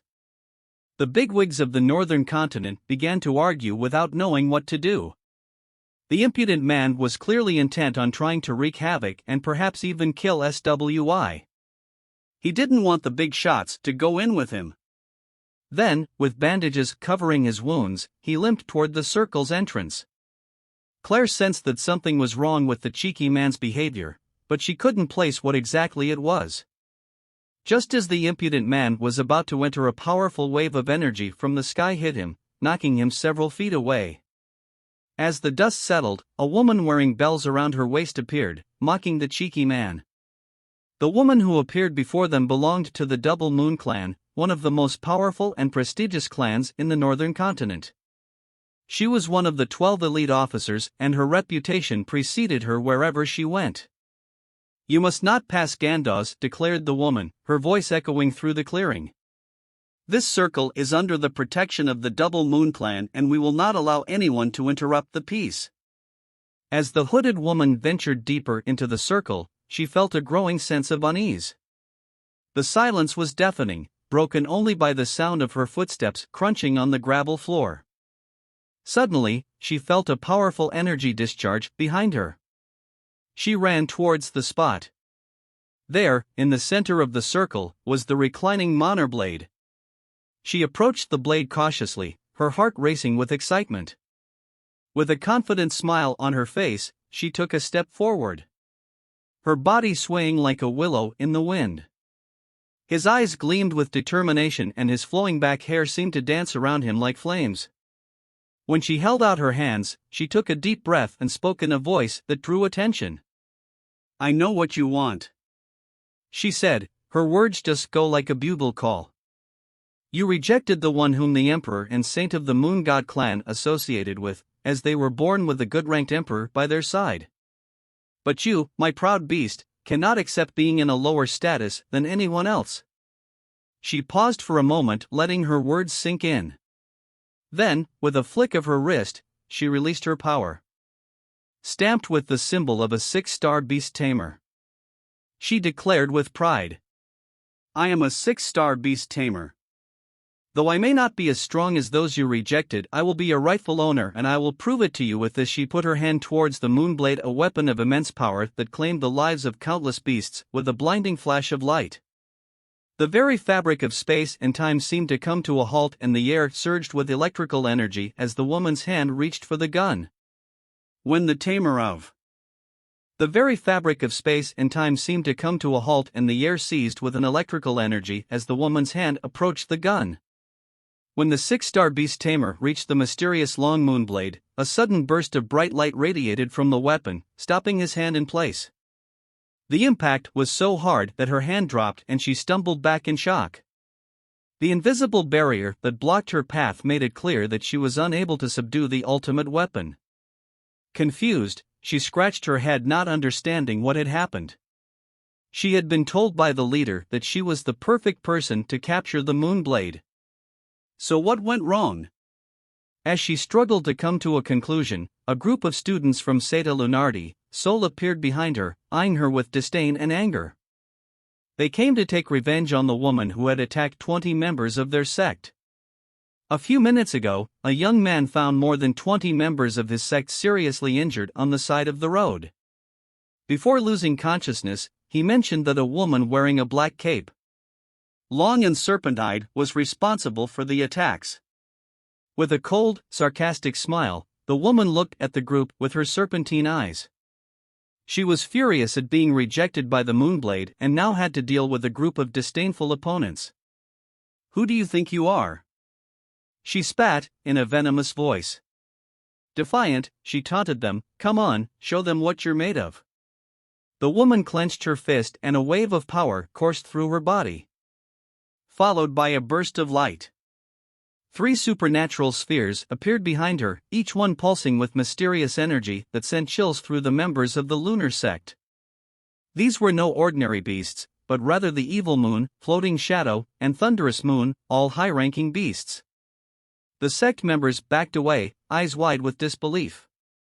The woman commanded these beasts with ease, making it clear that they were facing the formidable opponent.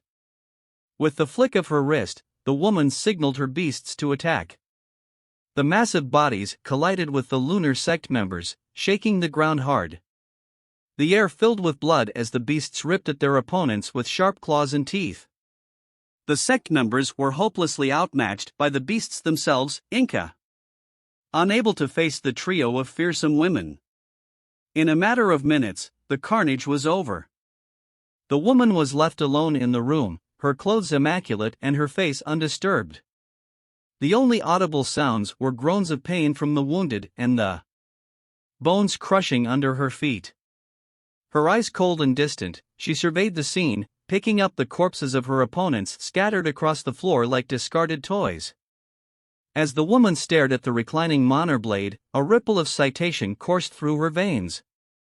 She spoke to the ultimate weapon, hoping to gain recognition and unlock its true power. However, the blade remained silent, indifferent to his frustration expressed on his face. Then, an ometic voice broke the silence of the night, calling her the Black Moon Clan's trash. An enraged and confused woman turned to face her tormentor. Her eyes burned with a fierce intensity as she saw the Moon King approaching. She was surprised to realize that no one was protecting the Moon King. He knew about the silent balance, the rumor spread by the Seisai man that led the Moonhounds to believe he had an emperor-ranked beast beside him. In reality, the rumors were false and the kingdom. I laugh inside at their stupidity.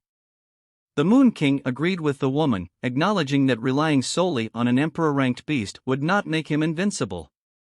However, he made it clear that silent balancing would not alter the end result.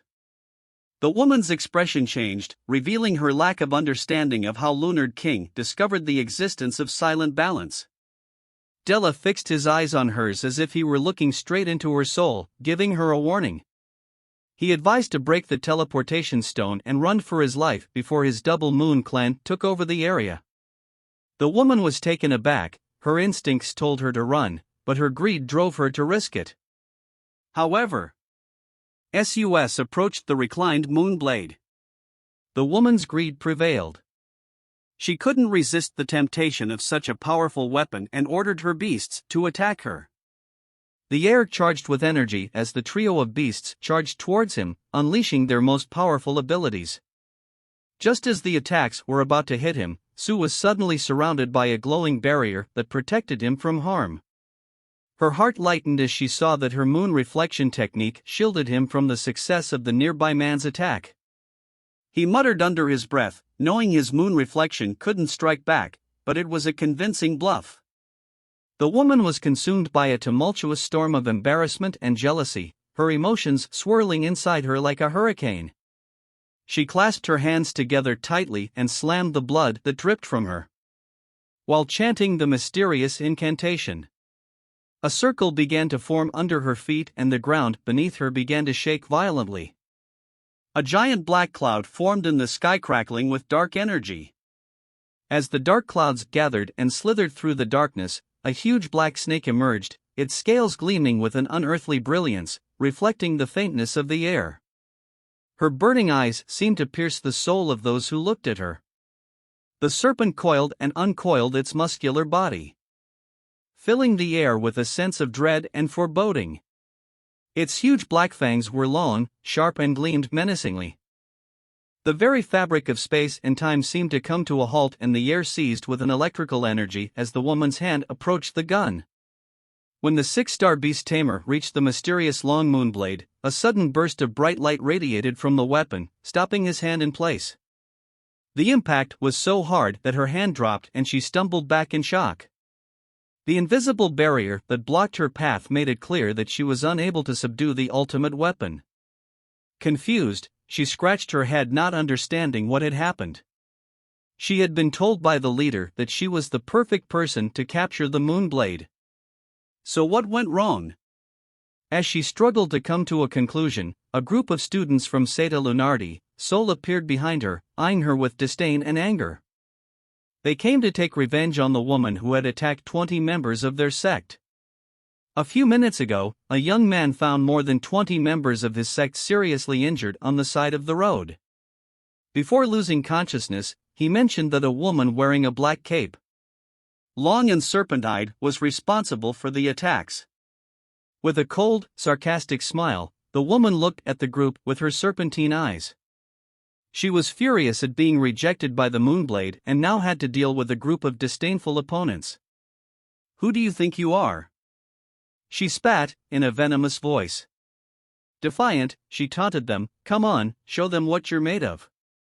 The woman clenched her fist and a wave of power coursed through her body, followed by a burst of light.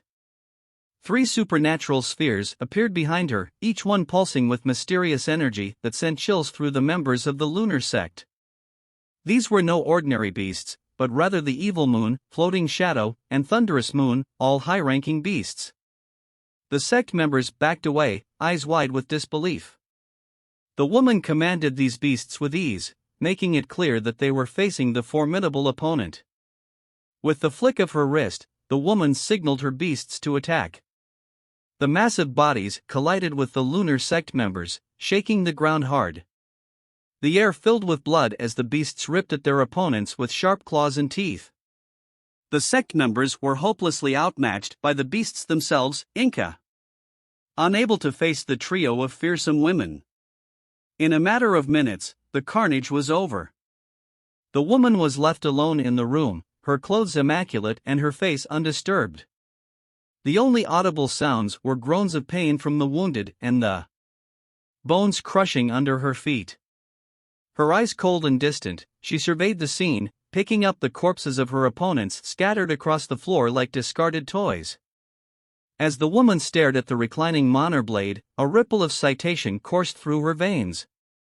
She spoke to the ultimate weapon, hoping to gain recognition and unlock its true power. However, the blade remained silent, indifferent to his frustration expressed on his face. Then, an ometic voice broke the silence of the night, calling her the Black Moon Clan's trash. An enraged and confused woman turned to face her tormentor. Her eyes burned with a fierce intensity as she saw the Moon King approaching. She was surprised to realize that no one was protecting the Moon King. He knew about the silent balance, the rumor spread by the Seisai man that led the Moonhounds to believe he had an emperor-ranked beast beside him. In reality, the rumors were false and the kingdom. I laugh inside at their stupidity. The Moon King agreed with the woman, acknowledging that relying solely on an emperor-ranked beast would not make him invincible. However, he made it clear that silent balancing would not alter the end result. The woman's expression changed, revealing her lack of understanding of how Lunar King discovered the existence of silent balance. Della fixed his eyes on hers as if he were looking straight into her soul, giving her a warning. He advised to break the teleportation stone and run for his life before his Double Moon clan took over the area. The woman was taken aback, her instincts told her to run, but her greed drove her to risk it. However, Sus approached the reclined moonblade. The woman's greed prevailed. She couldn't resist the temptation of such a powerful weapon and ordered her beasts to attack her. The air charged with energy as the trio of beasts charged towards him, unleashing their most powerful abilities.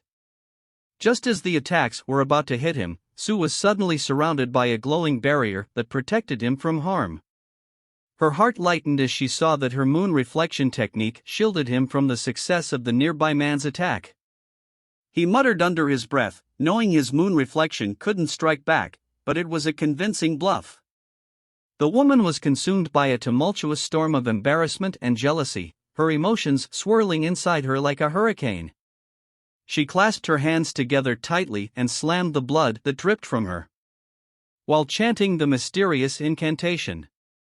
A circle began to form under her feet and the ground beneath her began to shake violently. A giant black cloud formed in the sky, crackling with dark energy. As the dark clouds gathered and slithered through the darkness, a huge black snake emerged, its scales gleaming with an unearthly brilliance, reflecting the faintness of the air. Her burning eyes seemed to pierce the soul of those who looked at her.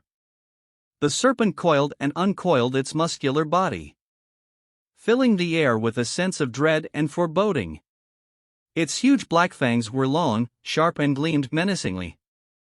Energy pouring from the moonblade, but there was something else unknown and incredibly powerful that seemed to be lurking in the shadows. Meanwhile, back in the area, the reflection of the lake protected the sway from the prevailing rubble, your body acting as a protective barrier against onslaught of debris. Su couldn't help but wonder why the servant hadn't shown up yet. Did the silent balance shut out all sound, making the servant unable to hear your cries for help? Didn't he have time to think about it? She then picked up the phone and quickly sent a message to the servant asking for help. But as soon as he hit send, the woman launched her attack, moving closer and closer to her with each passing moment. He could feel the heat emanating from her unearthly aura, his heart racing as he tried to come up with a plan. With no other options, he reached out and pointed at the woman. When the two energies collided, the impact caused a huge explosion. The shock wave ripped through the valley, shattering rocks and uprooting trees. The hooded woman slowly emerged from the bizarre form, scanning the shattered ruins of the land for any trace of the Moon King. The air was heavy with the stench of destruction and the ground shook beneath her feet with each step she took.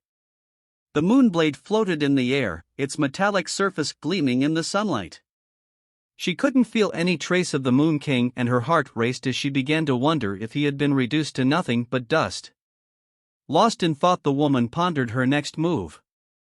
She knew her brilliant plan had triggered the reclining moonblade, but what did that mean for the Moon King? Roughly speaking, she couldn't help but savor the Lunar King's final moment in her memory. Even now, the thought of him looking at his phone while the final moments left her in fits of hysteria. Covering her face with her hands, she felt tears trickle down her cheeks as she basked in the sweet satisfaction of her victory. She let out a triumphant scream, announcing her victory to the world. Suddenly, her laughter was interrupted by a blinding light emanating from the moon blade.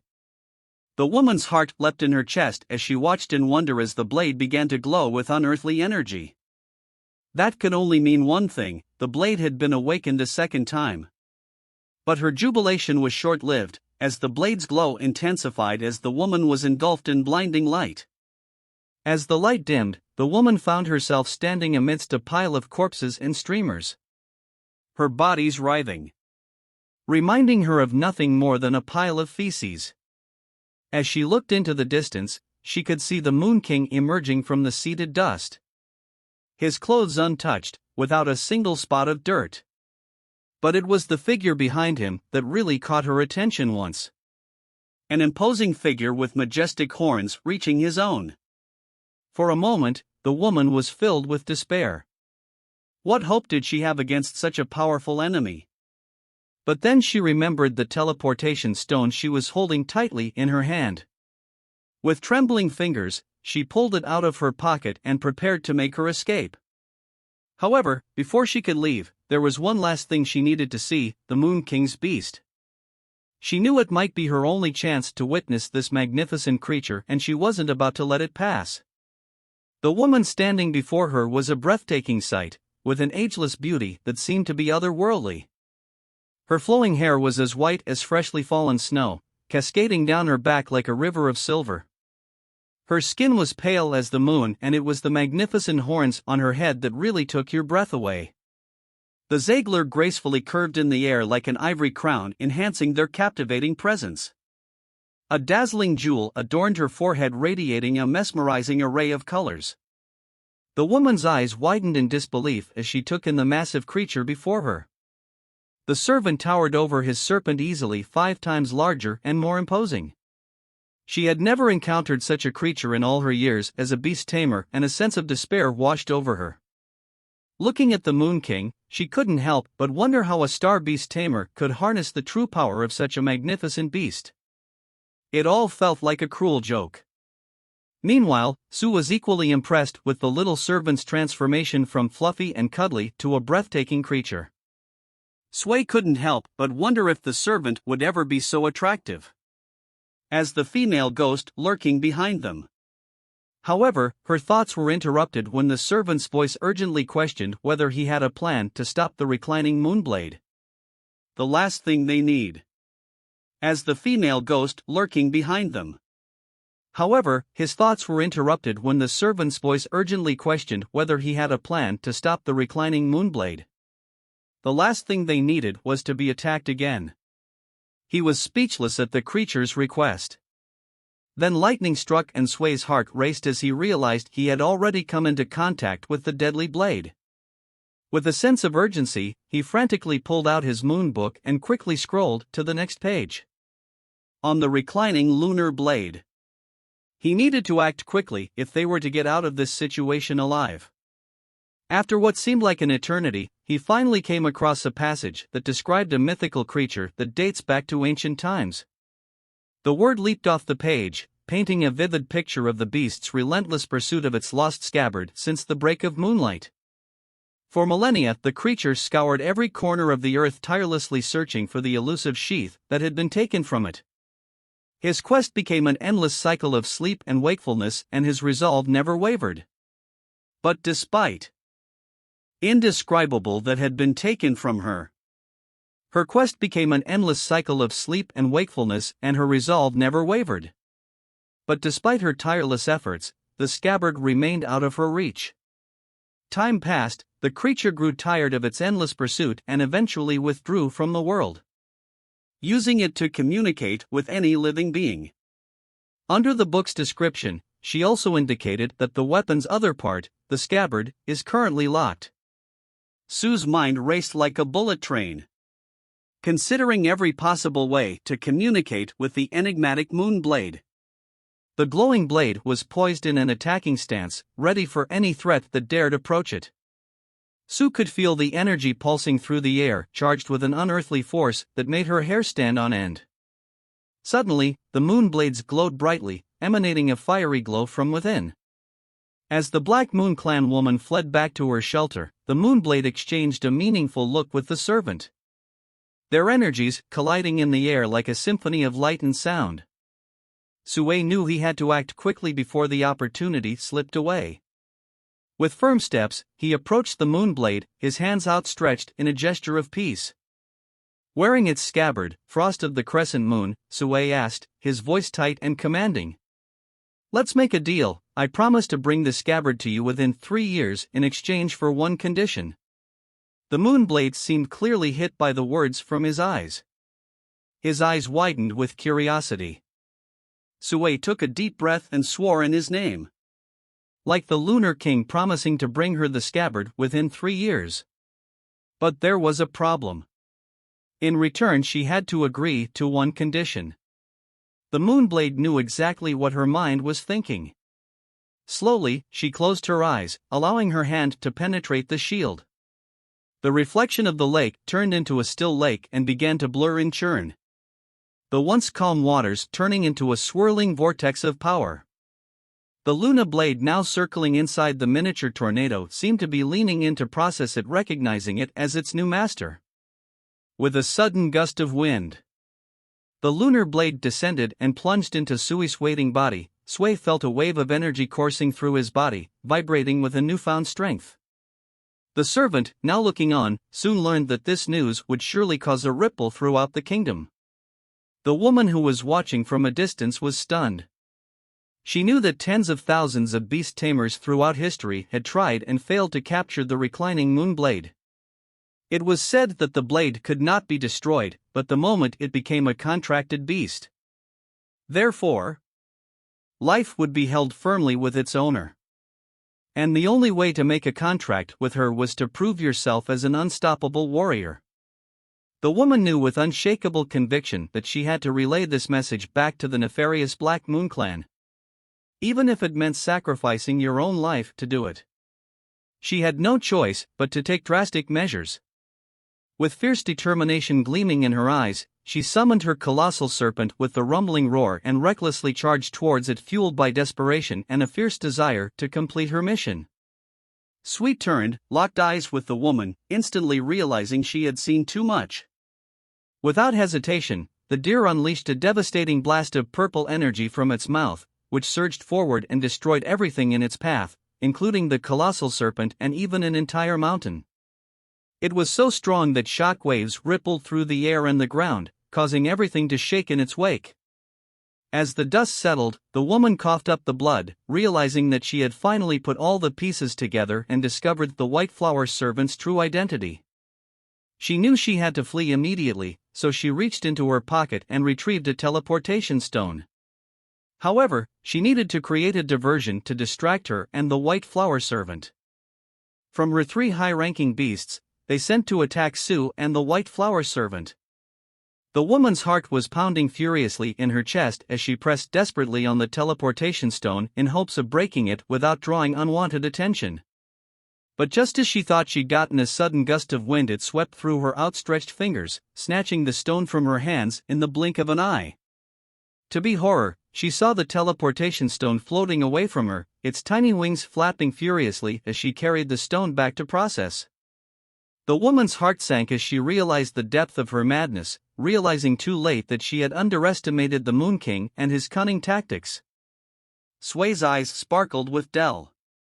The woman's heart sank as she realized the depth of her madness, realizing too late that she had underestimated the Moon King and his cunning tactics. Sway's eyes sparkled with maleficent delight as he stared at the teleportation stone, laughing when he watched. Who would pay attention to a shimmering butterfly in a battle between supreme-ranked beasts? The woman knew she had made a grave mistake by underestimating her opponent, and she could feel the weight of her impending doom pressing down on the air. She regretted her foolishness, but still thought it was an honor to fight the Moon King. With a sudden burst of blinding light, the woman closed her eyes, bracing herself for the inevitable. The deafening silence was broken by the sound of footsteps echoing through the air. All heads turned towards the entrance, their breaths caught in anticipation. Suddenly, a figure slowly appeared, emerging from the darkness like an ominous shadow. His imposing presence drew attention as he walked toward the gathered crowd. With a piercing gaze, he surveyed the faces before him, his eyes fixed on each one of them. Imposing presence drew attention as he walked towards the gathered crowd. With a piercing gaze, he surveyed the faces before him, his eyes fixed on each one of them. The atmosphere was charged with tension and the anticipation was palpable. All eyes were fixed on SWI, waiting for him to speak. And then, in a voice that carried the weight of a conqueror, he began to speak, his words ringing like a bell, his tone taking on finality and power. "The battle is over," he announced, his voice ringing through the air. "And as the rightful owner of the reclining Moonblade, I will take it into my custody from this day forward." The news of the Monorblade's conquest rippled throughout the lunar faction, sending shockwaves that reached as far as the distant southern continent. In Sun's Holly Seda.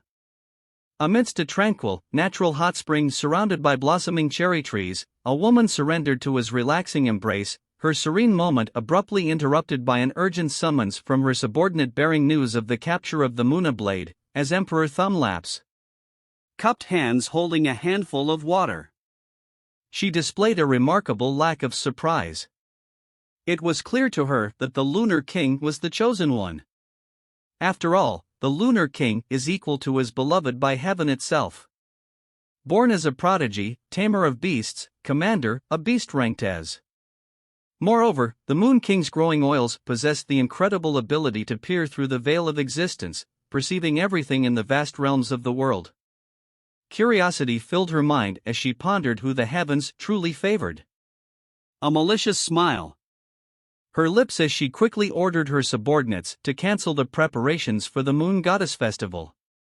It looked like she had a different plan.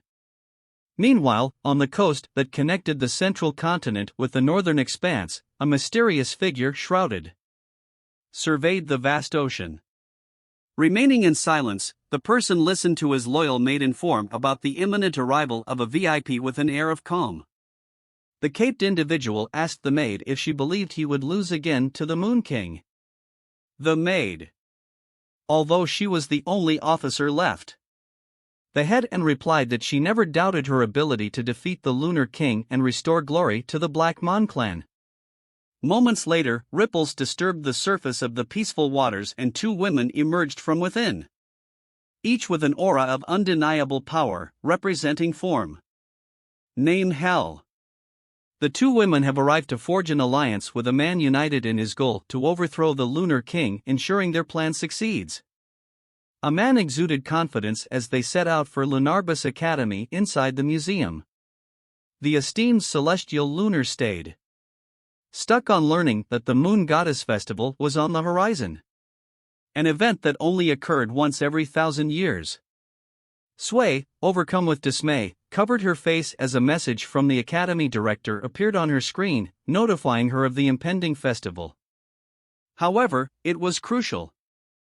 Understanding that this festival was anything but joyous, once it began the selected beast handlers of the Lunar faction would be forced into a dogfight, fighting to the bitter end. The ultimate victor would claim the illustrious title of Moon King, the director explained at length. Of the festival to process, emphasizing that it won't end until a winner is selected. As the conversation unfolded, the director revealed an intriguing anticipation for the imminent duel between the South and the Sundiu Emperor in 3 years. Suli's expression gradually changed from silence. Each participant will be tracked, enabling their location throughout the duration of the festival. To complicate matters, the previous Moon King had made a promise to the headmaster, swearing to protect 2 additional participating students, watching his jaw drop in disbelief. Compassionate servant extended his support, assuring him that there were great rewards waiting for him. These rewards would give him the means to get stronger, ensuring he would be well prepared when the duel came around. Furthermore, she revealed an extraordinarily rare opportunity that is inside the Lunar Gods Festival. An elusive chance to obtain a missing page from the Lunar Book. Su's ears pricked up with curiosity, for he had never heard of it. Intrigued, he listened intently as the servant explained the meaning of each page of the Lunar Book. Own a page allowed its owner to hire a dozen additional beasts. However, in the case of SWI, he has not just one page, but an entire book. While Su pondered how others could acquire pages from the Lunar Book when he already owned the entire volume, a yawn escaped the dear Bai. She begged Su to ask the keeper for more frequent excursions to the page allowed its owner to hire a dozen additional beasts. However, in the case of SWI, he has not just one page, but an entire book. While Su pondered how others could acquire pages from the Lunar Book when he already owned the entire volume, a yawn escaped the dear Bai. She implored Su to request the guardian for more frequent excursions outdoors. Noting his lack of response, she had butted him, snapping him out of his daydreams, expressing her desire to soak up some much-needed vitamin D from the sun and maybe help you out. During the Lunar Goddess Festival, she expected a reaction. Finding none, she turned and found herself south and paralyzed by the cracks in the wall. After leaving her lunar laboratory, she wearily headed towards her residence.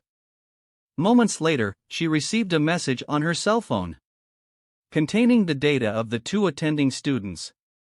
The first was a 16-year-old princess, coming from the prestigious Saint Bai family in the Western region. Surprisingly, she possessed a slumbering supreme contracted beast, although her current level was too low to awaken it. Second attendant Arail is also 16 years old and a princess of the Sapphire Empire in the Northern Lands. Sue promptly shared the details of the two girls with her. After going through the information, she committed suicide and experienced a headache. The backgrounds of the two individuals were anything but simple. A day message appeared in the communicator. She expressed great interest in BAE and offered to help put it across the school in a garden. PA and Sandro were sitting on a swing, rocking back and forth. I looked beaten and shot down.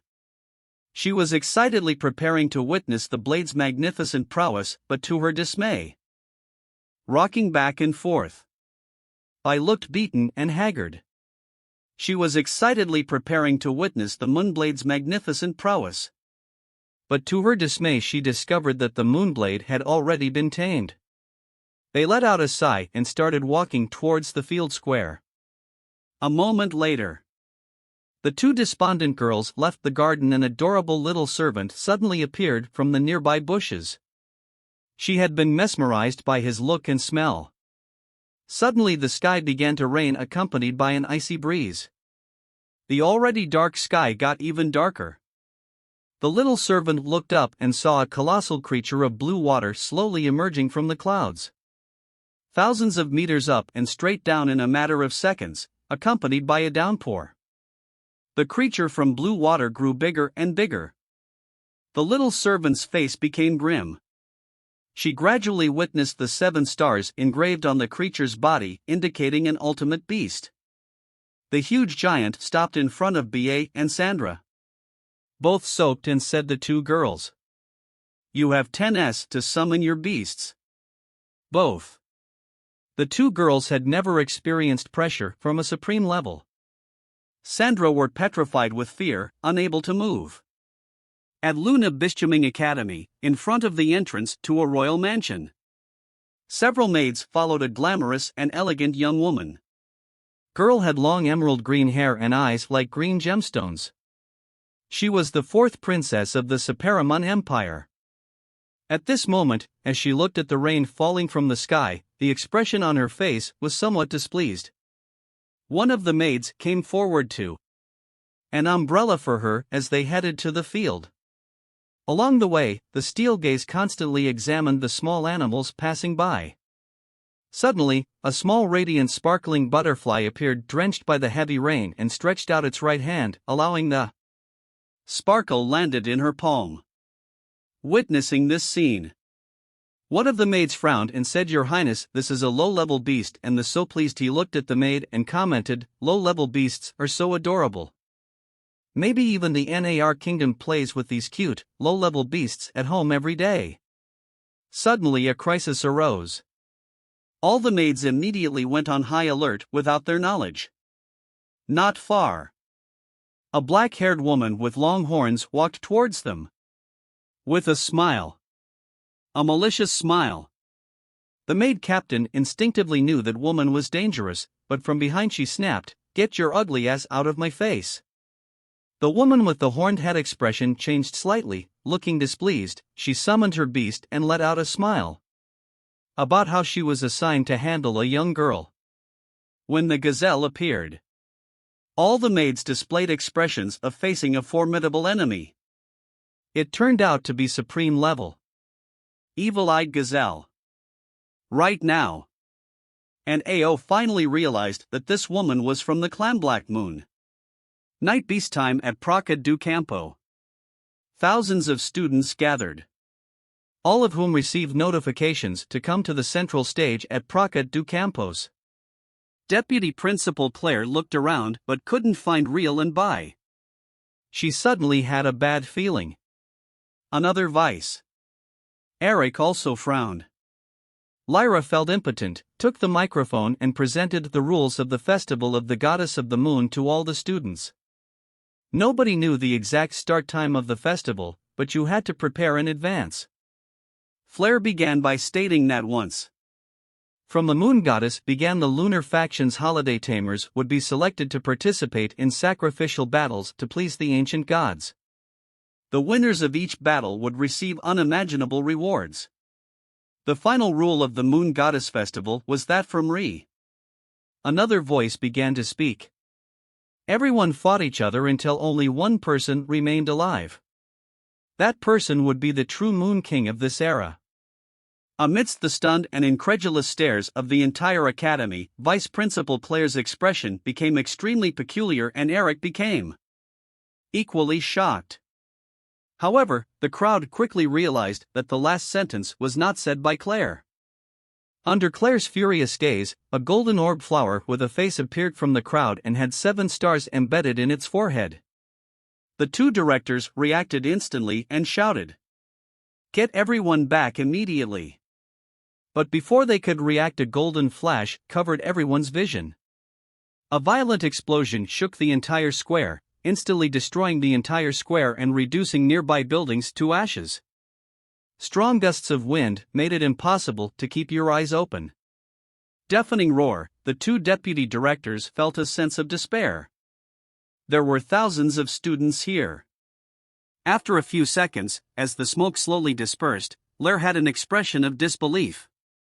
All present widened their eyes, unable to believe that the surrounding buildings had been destroyed, yet they themselves were still alive, completely injured.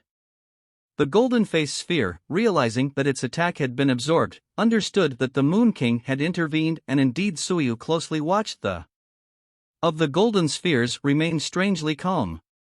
How could you expect this outcome? Right now I was silently among the crowd of students looking at the golden orb with eyes filled with rage. If it wasn't for Moon's newest ability reflected that it increased the ability of in 3 times. Both you and all the students would likely have perished here. The power of the explosion was already comparable to the Moon Blade Strike. These individuals were resorting to ruthless tactics just to lure the Moon King. They silently gazed at the golden orb. See anger. Suddenly a red beam appeared in the void near the golden sphere. In the next second, a woman with a pair of glowing wings on her back and a halo above her head, spot high in the sky above the square. She also had 7 stars on her chest. The woman with the hair immediately questioned the golden orb beside her, expressing his concern that the sphere nearly killed these students. It wasn't yours. He had 7 stars on his chest. The golden-haired woman immediately questioned the golden orb beside her, expressing her concern that the orb nearly killed these students. It wasn't her mission to start a war. The golden orb replied indifferently that the Lunar King would not care about the lives of these insignificant beings. Meanwhile, as the 2 were talking, Claire suddenly realized something. Many years ago, as an exchange student, she traveled to the Western lands and encountered a certain legend. Looking at these 2 supreme-level beasts, she wondered if it was the same guy that there was. Lur shouted UOL, demanding to know why they were attacking them. The golden-haired woman sighed but didn't respond, giving Cleria time to evacuate the students. The students who came to their senses immediately scattered and fled in all directions. The 2 deputy directors. They knew very well that there was no chance of winning this battle. Both were level 5 master births only. They were no match for the 2 mighty supreme beasts. At this moment, while all the students were evacuating, a young man with white hair walked into the crowd and towards the 2 supreme beasts. Within seconds, he approached the 2 7-star supreme beasts. Beast tamer hiding behind, who didn't dare reveal his true identity. Instead, he ordered the 2 beasts to wreak havoc. Sue's eyes turned icy. Bloomy face. With each step forward, ripples spread over her feet, creating a gentle wave on the calm surface of the lake.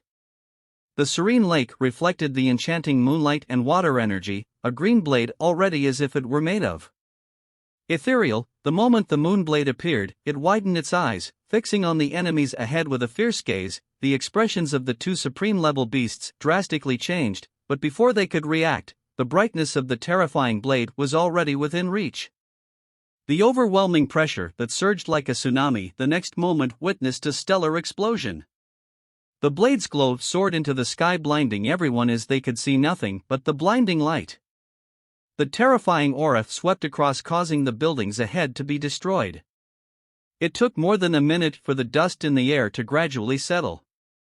Claire stood there in spam, staring at the deep abyss beneath her feet, the unfathomable crater. The two supreme-level beasts were deeply rooted in the pit, and from the depths, a violent coughing sound emerged. Despite their condition, they seemed to have no fear of death. The golden-haired woman slowly extended her arms, and several small meteorites appeared around her. The golden orb continued to emit a dazzling glow in response to the enemy's threat. The moon blade opened. Eyes once again, releasing an even stronger aura in an instant, as if starlight broke from the blade, resounding with a resounding scream. A huge wave of emerald green energy soared into the sky, causing the woman's pupils to widen. Of golden hair twitched uncontrollably. Of fear. Then everything around disappeared into nothingness under the blow of the moon blade. The shock waves spread in all directions like a atomic bomb.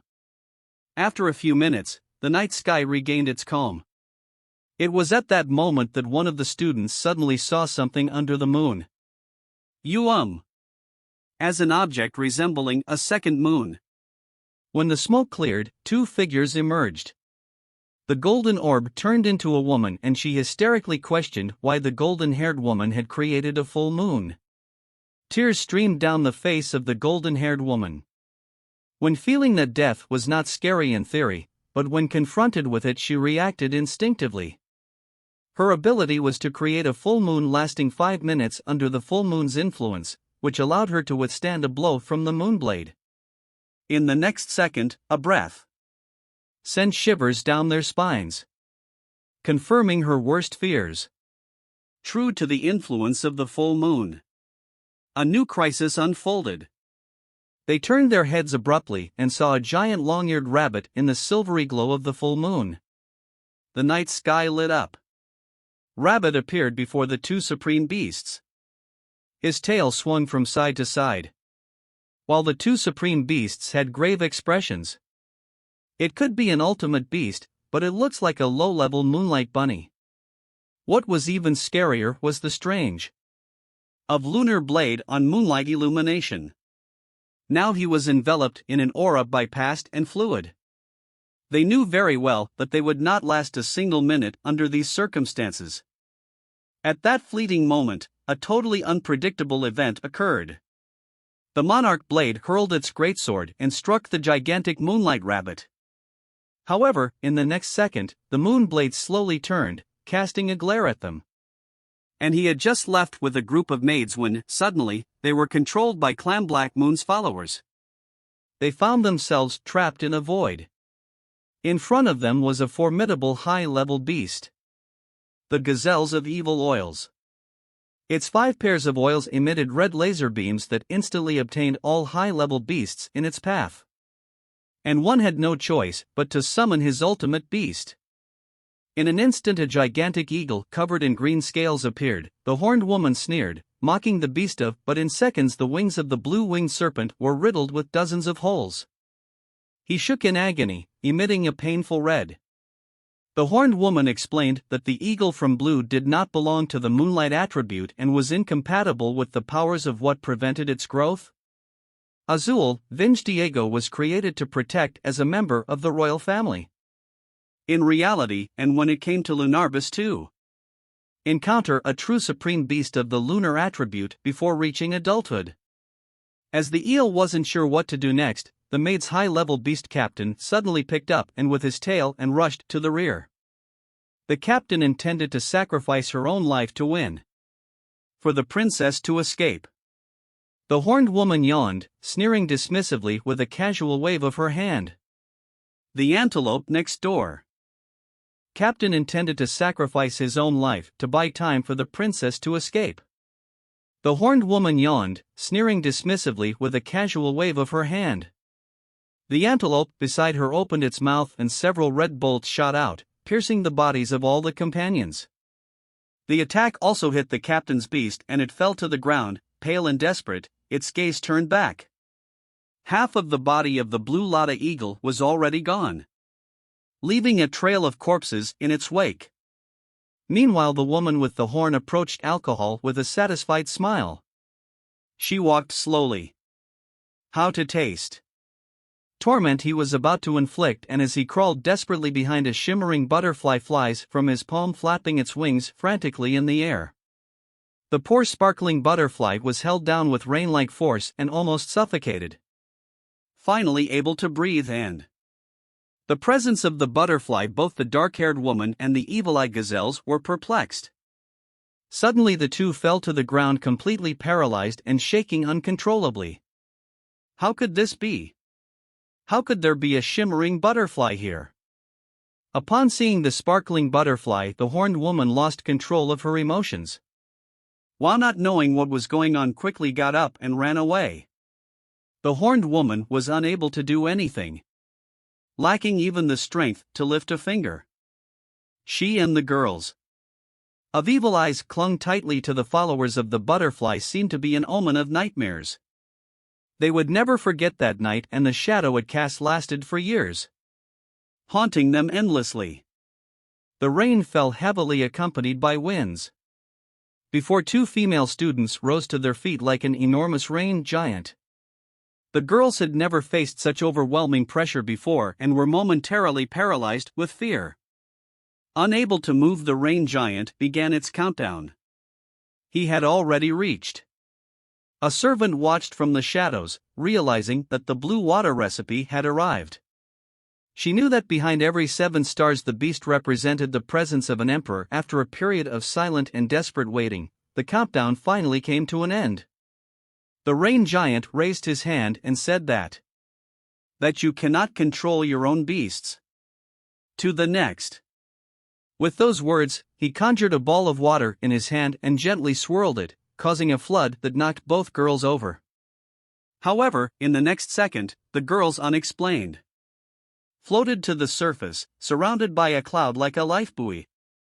The rain giant looked around warily, noticing that this ability wasn't mentioned in the intelligence reports from the bushes behind. A small figure appeared above the astonished eyes of everyone present. A beautiful servant appeared riding on the cloud. He slowly floated towards them, and Sandra was amazed. It was the Academy's middle-level white flower servant who saved them. Feeling the immense aura emanating from the other side, the rain giant's expression became serious and serious. He slowly assumed a more respectful posture and introduced himself. He was Onwards. He comes from the water faction, the third beast under the Emperor's command. Upon hearing that title, the servant didn't seem surprised. Instead, she shook her head and looked around with. She then asked, "Didn't that Chicho come with you?" Faced with the most expensive question, the rain giant was taken aback by his impolite reference to the Emperor as that guy. He then became a little displeased, but hid it. Of course the Emperor is present. But this is a battle between ultimates and the Emperor cannot interfere. The servant lifted her hoof and smiled, saying it's good. Then, in the next moment, something shocking happened. The little servant straightened up and even placed his hands on his hips, arrogantly saying, "Indeed, I am the kind that bullies the weak and fears the strong." The rain giant clasped his hands together. In an instant the heavens and the earth shook. A huge amount of water fell from the sky.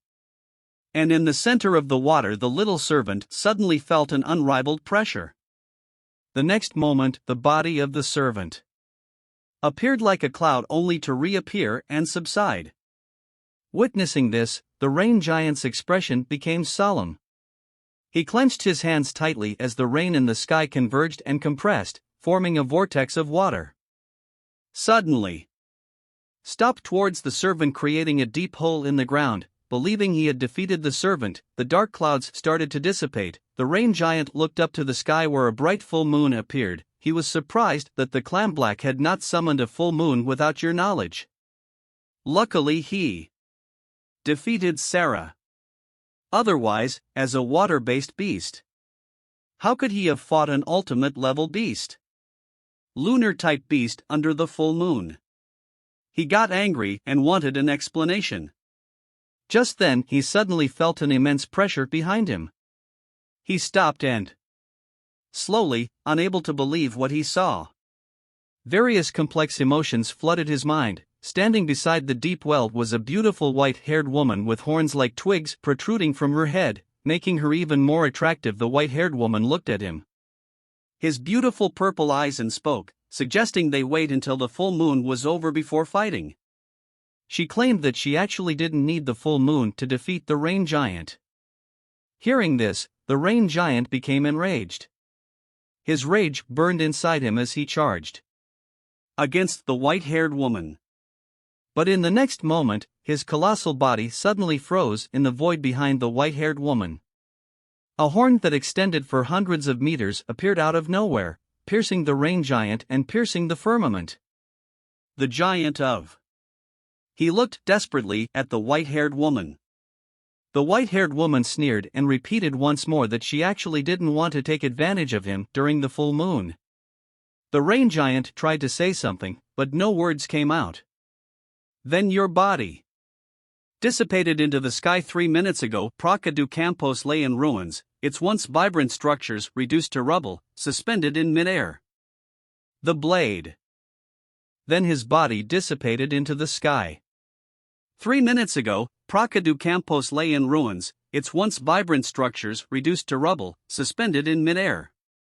The Moonblade, observing the two formidable supreme beasts, had already been defeated, leaving behind a chaotic trail in its current state, caught in the of the full moon. The Moonblade entered a state of berserk rage abruptly. A sound pierced the air from behind. Startled, she turned to behold a shocking sight. A dismembered body of Lua's rabbit. Your previously lifeless halves. Slowly gathering into an exhibit. Mesmerizing regeneration. In a matter of moments she stood before her with an explosive burst of energy. One unleashed a powerful punch on the Moonblade, who desperately tried to defend himself but was overpowered and thrown hard to the ground. At that very moment during trail in the forest, three figures wrapped in black cloaks slowly emerged, engaged in their intense conversation. They were caught completely off guard when the Moonlight Rabbit and Moonblade descended on them from the skies, unleashing a vicious attack without any warning. The sudden turn of events left all three individuals in complete shock. They thought they had been discovered by the Lunar King, the Men in Black, and the only successor to the Black Moon clan holding a glimmer of hope. Tried to make sure it couldn't be King Luna. But before they could finish their thoughts, Luero's bunny surprised by sticking its ears in its mouth and pulling SWI, who had been swallowed a few moments ago. Their breath caught in their throats as their puzzled eyes found the Moon King.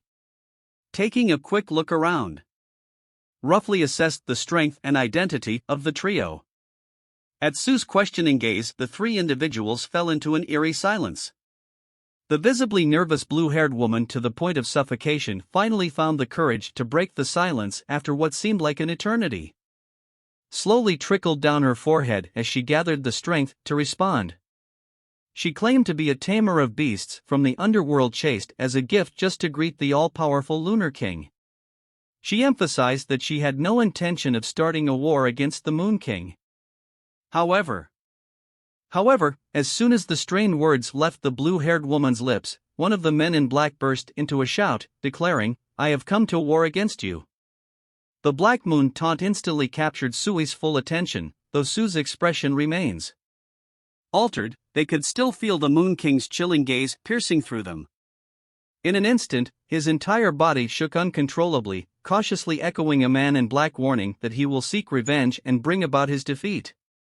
Like a clown, a Man in Black sluggishly engaged in while south and remained completely indifferent.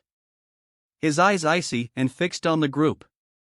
The chilling fear that gripped the room brought the man of dark thoughts back to that fateful night 3 years ago. When the headquarters of the was annihilated, it was the gaze that looked without mercy, filled only with coldness. In reality, some may appear cold and distant, with an air of superiority, but deep down a storm of emotions is raging. Oh, he doesn't remember anything. It's like he's never seen this person before.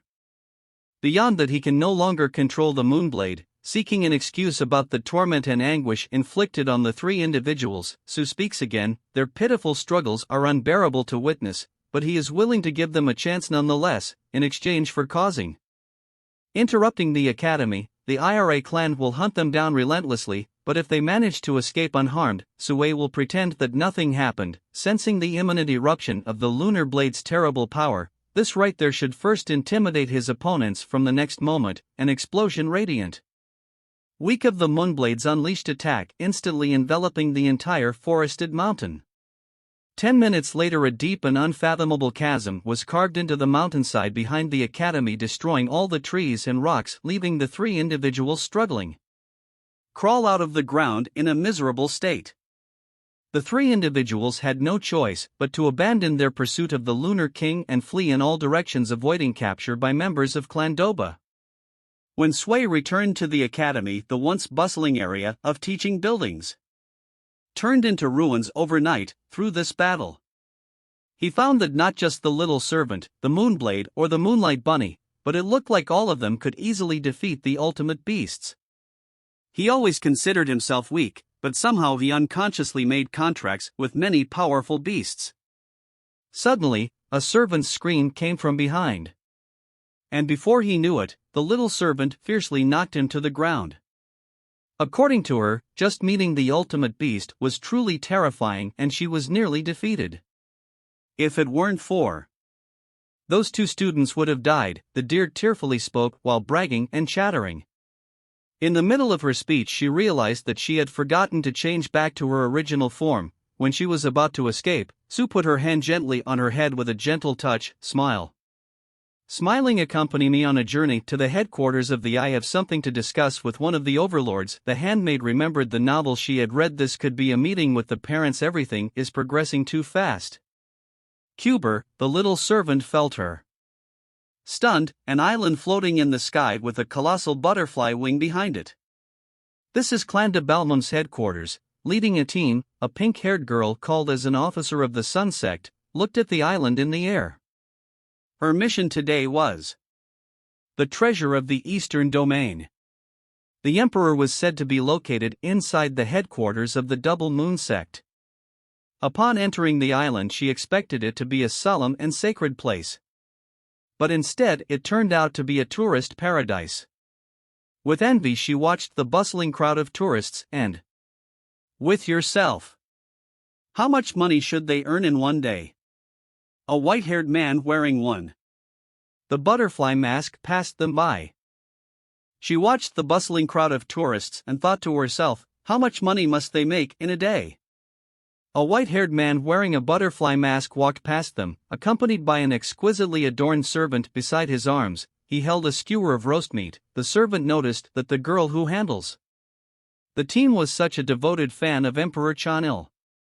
Upon learning that he had described the emperor as old and fat, he did not incessantly criticize him online, often insulting the Northern Territory. The Clan Double One Servo once engaged in verbal battles with So online, blocking her, squeezing her tiny hooves.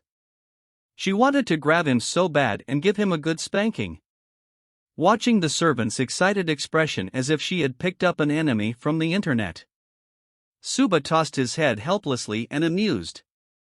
How can he resort to physical violence only because of an online discussion? He smiled and asked the deer if there was anything else it wanted to do. The servant, being innocent, quickly diverted his attention upon hearing about something amusing. Before long they reached a food street and the servant told a sign that said Futchel was speechless. He didn't expect the servant to be interested in participating in such a game.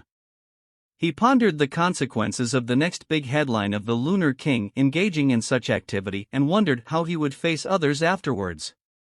However, when he saw the Sway servant's immensely excited eyes, he didn't have the heart to refuse her.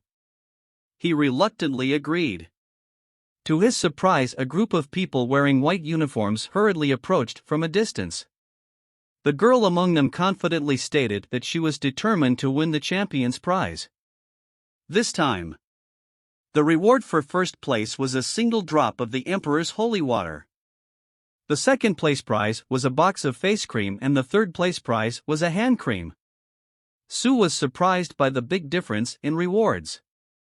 He pondered for a moment and realized that the Emperor's holy water was most likely a teardrop from the cherry blossom pupil. the beloved beast of the Eastern Domain Emperor. Interestingly, this beast was also a butterfly.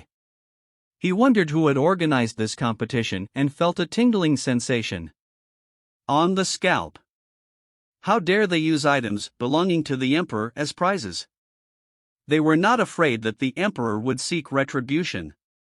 The servant couldn't help but ask in confusion. Isn't this competition organized by your Double Moon clan? It was meant to be an act. Revenge against the Cherry Blossom Ward. The servant mentioned that the clan had been collecting a large number of delicacies demanded by butterfly-type beasts recently. What led to numerous disputes with the emperor? Upon hearing this, Su couldn't help but feel a mixture of and frustration. However, he decided to participate in the competition for the time being. A woman wearing an apron was in the center as hostess, addressing the audience of thousands of people seated at neatly set tables. Surprisingly, there were only a few participants among the spectators. Apparently, all hesitated to offend the emperor and did not dare to enter the competition. The woman provided a brief explanation of the rules. The ration used in this competition was incredibly spicy and could only be resisted by supreme-level creatures. Many participants and their displayed expressions of shock and fear except for the servant whose eyes suddenly sparkled with excitement, so quickly summoned his own beast, an ultimate-level flame-type creature called 1,000 Dust Butterfly Flames. Looking around, she noticed that no other competitors had supreme-level beasts. However, she looked over and was surprised to see a masked man participating in the competition with a mid-level creature that looked like a white flower servant. Shortly after the start of the competition, when the referee announced the start of the small butterfly grabbed a piece of kibble and swallowed it in one bite. Meanwhile, the other high-level beasts were employing various methods to eat, making tears run down their faces. Despite the somewhat comical scene, everyone was fully engaged in the challenge. Wandering among the various creatures, the servant calmly and leisurely consumed the pet's food. Many high-level creatures were subdued by just 2 bites, but the middle-level white servant had already eaten 5 or 6 pieces without showing any of discomfort. So he wasn't oblivious to it. She realized that the servant was actually an ultimate-level creature. However, no matter what happened, she would not accept defeat. 3 minutes later, all the other beasts had fainted. The powdered butterfly stuck out its tongue after its 30th piece, continuously emitting hot breath. On the other hand, the servant remained unchanged and calm. Su looked at the servant and advised, "Don't leave. You just ate a bunch of snacks." The servant took another piece of ration and confidently answered, "It is good too." The stomach used for snacks is different from the one used for animal feed, so he couldn't believe his eyes. The servant was completely fine, with no other choice. So how did a 4-star beast tamer summon another supreme-level creature simultaneously? But he could only last 5 minutes. She screamed loudly, and behind the pink-haired girl appeared a night creature made of blue flames. Her aura was incredibly formidable. As soon as she appeared, she grabbed a plate and sucked off over a dozen pieces of kibble. Even the servant, astonished. Eating like that wouldn't cause diarrhea, so Tom soon took the lead with over 40 pieces consumed. When the audience thought her team was about to lose, Sue summoned milk reflection in an instant as lake water rose over the dinner table. Hundreds of rations disappeared without a trace. Sudden occurrence left the referee wide-eyed in disbelief. Sue was sitting on the floor with her face in shock. Shortly afterwards, the referee announced the result of the contest. In this incredibly strange atmosphere, the referee escorted backstage to receive the award. A few minutes later, with great respect, the referee called the leader and handed his and a small claw. Incredibly strange atmosphere, the referee escorted the pigs backstage to receive the award. A few minutes later, with great respect, the referee called the leader and handed him his and a small bottle. Sue was surprised that the referee recognized it. The referee also informed her and that the overlord of the route agreed and invited him to the main hall to discuss important matters. She opened the bottle and took a gentle sniff. After a few seconds, her trembling fingers closed the lid again. He turned and walked away. He opened the lunar book and found that the beast ranked as the emperor had been unlocked, granting them chances of receiving rewards. The book also introduced the emperor-ranked butterfly cherry blossom pupil with a history of over 10,000 years and a combat power close to Doverlot. He shook his head, realizing that with such formidable strength with the Double Moon clan they could be troublesome. Letting out a sigh, he made his way to the main hall. As night fell, he entered the magnificent palace adorned with golden splendor. Along the way all bowed their heads with pious expressions. Through the palace, they came to the end where a mirror shrouded in mist and space appeared before them. Su promptly took a step forward and passed by the mirror in the blink of an eye, entering another world. Introduced. This is the peerless lord, the supreme guardian of the entire northern kingdom and the revered beast of the clan of the She is also known as the Protector. The moon arches over the blue sea after Sweet's arrival, a soft female voice resounds above the moon. "Ha, Luna?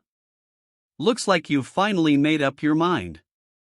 The Lunar Gods Festival has been postponed for 3 full years, awaiting your response. The ancients of the Western Kingdom are furious and even the deities are displeased." Hearing the voice of the blue sea and felt a sense of uneasiness in his memories. Lunar had refused to start the Lunar Goddess Festival, apparently waiting for a certain moment. But Su had really forgotten about that. He coughed twice and said he had come for just that purpose and Lunar Goddess Festival could really start. Before that, Su wanted to ask a question. He confidently asked how he could win. "How do you see?" Remained silent for 10s before the GI bestowed by the lunar book's power. The mysterious room now contained all 5 individuals. Finally a joyful voice resounds presenting the once-in-a-millennium festival of the lunar goddess. They were to select the most trusted and strong individuals in their region to participate. The 5 were forbidden to engage in combat until all offers sacrifice were defeated. In the end, the voice instructed them to choose their own candidates. Sui felt a little conflicted as selecting someone could expose her true identity. The woman in blue yawned and directly chose the emperor. Cherry Blossom students ranked of the moon god also made his selection, quickly opting for the rank of emperor as well. The full moon descended and the young woman also made her choice. The emperor's selection ranks the first-generation white saint. Sui was already speechless at this point. For these of the emperor were incredibly close to the power of an overlord. Suddenly the previously cheerful female voice issued a warning that they were making a choice within a minute. The emperor looked at Su and is still visiting. Then a thought occurred to him. And if he chose the post Emperor of the North, an existence that once existed but whose whereabouts are now unknown, a figure appeared in his mind and he summoned the lunar book quickly, using it to draw 100 times of the system, looking at the entry of the beast encyclopedia emperor's rank. Coven. Fortunately the Swiss knew the descendant of Cloud Dream's pact. Celestial Lunar, who had the opportunity to rise directly to the rank of emperor. The female voice countdown started, giving her 5 seconds to make a choice. If he didn't choose within those 5 seconds, lost. The North chose the emperor's ranking Cloud and the Pact of Dreams. As the Blood Empress, you opted for the supreme rank beast. It was very surprising, since everyone else selected emperor-level beasts. South remembered carefully the name of the supreme-level beast and realized that it sounded remarkably similar to the name of the scabbard Lunarblade was looking for at the time of teleportation. The golden-haired girl heard the name Claudine of Drinksgovina and seemed to realize something. Her expression underwent a change, devoid of drowsiness, and she looked at hers in utter astonishment. In an instant everyone was transported back to their original regions and the world returned to normal from its paused state. I also felt that the Moon Goddess Festival had begun and wished her good luck as she watched the figure departing from it. She silently said that by the time they met again, the Moon Goddess Festival might already be over. Hoping her promise would come true by then. The memory of Sud feeling right and fearful about their own, as well as his worries about the other emperors, provoked laughter in Blue. She felt that the memories of the South were gradually returning and she hoped to see the reaction of the Monera God Palace members.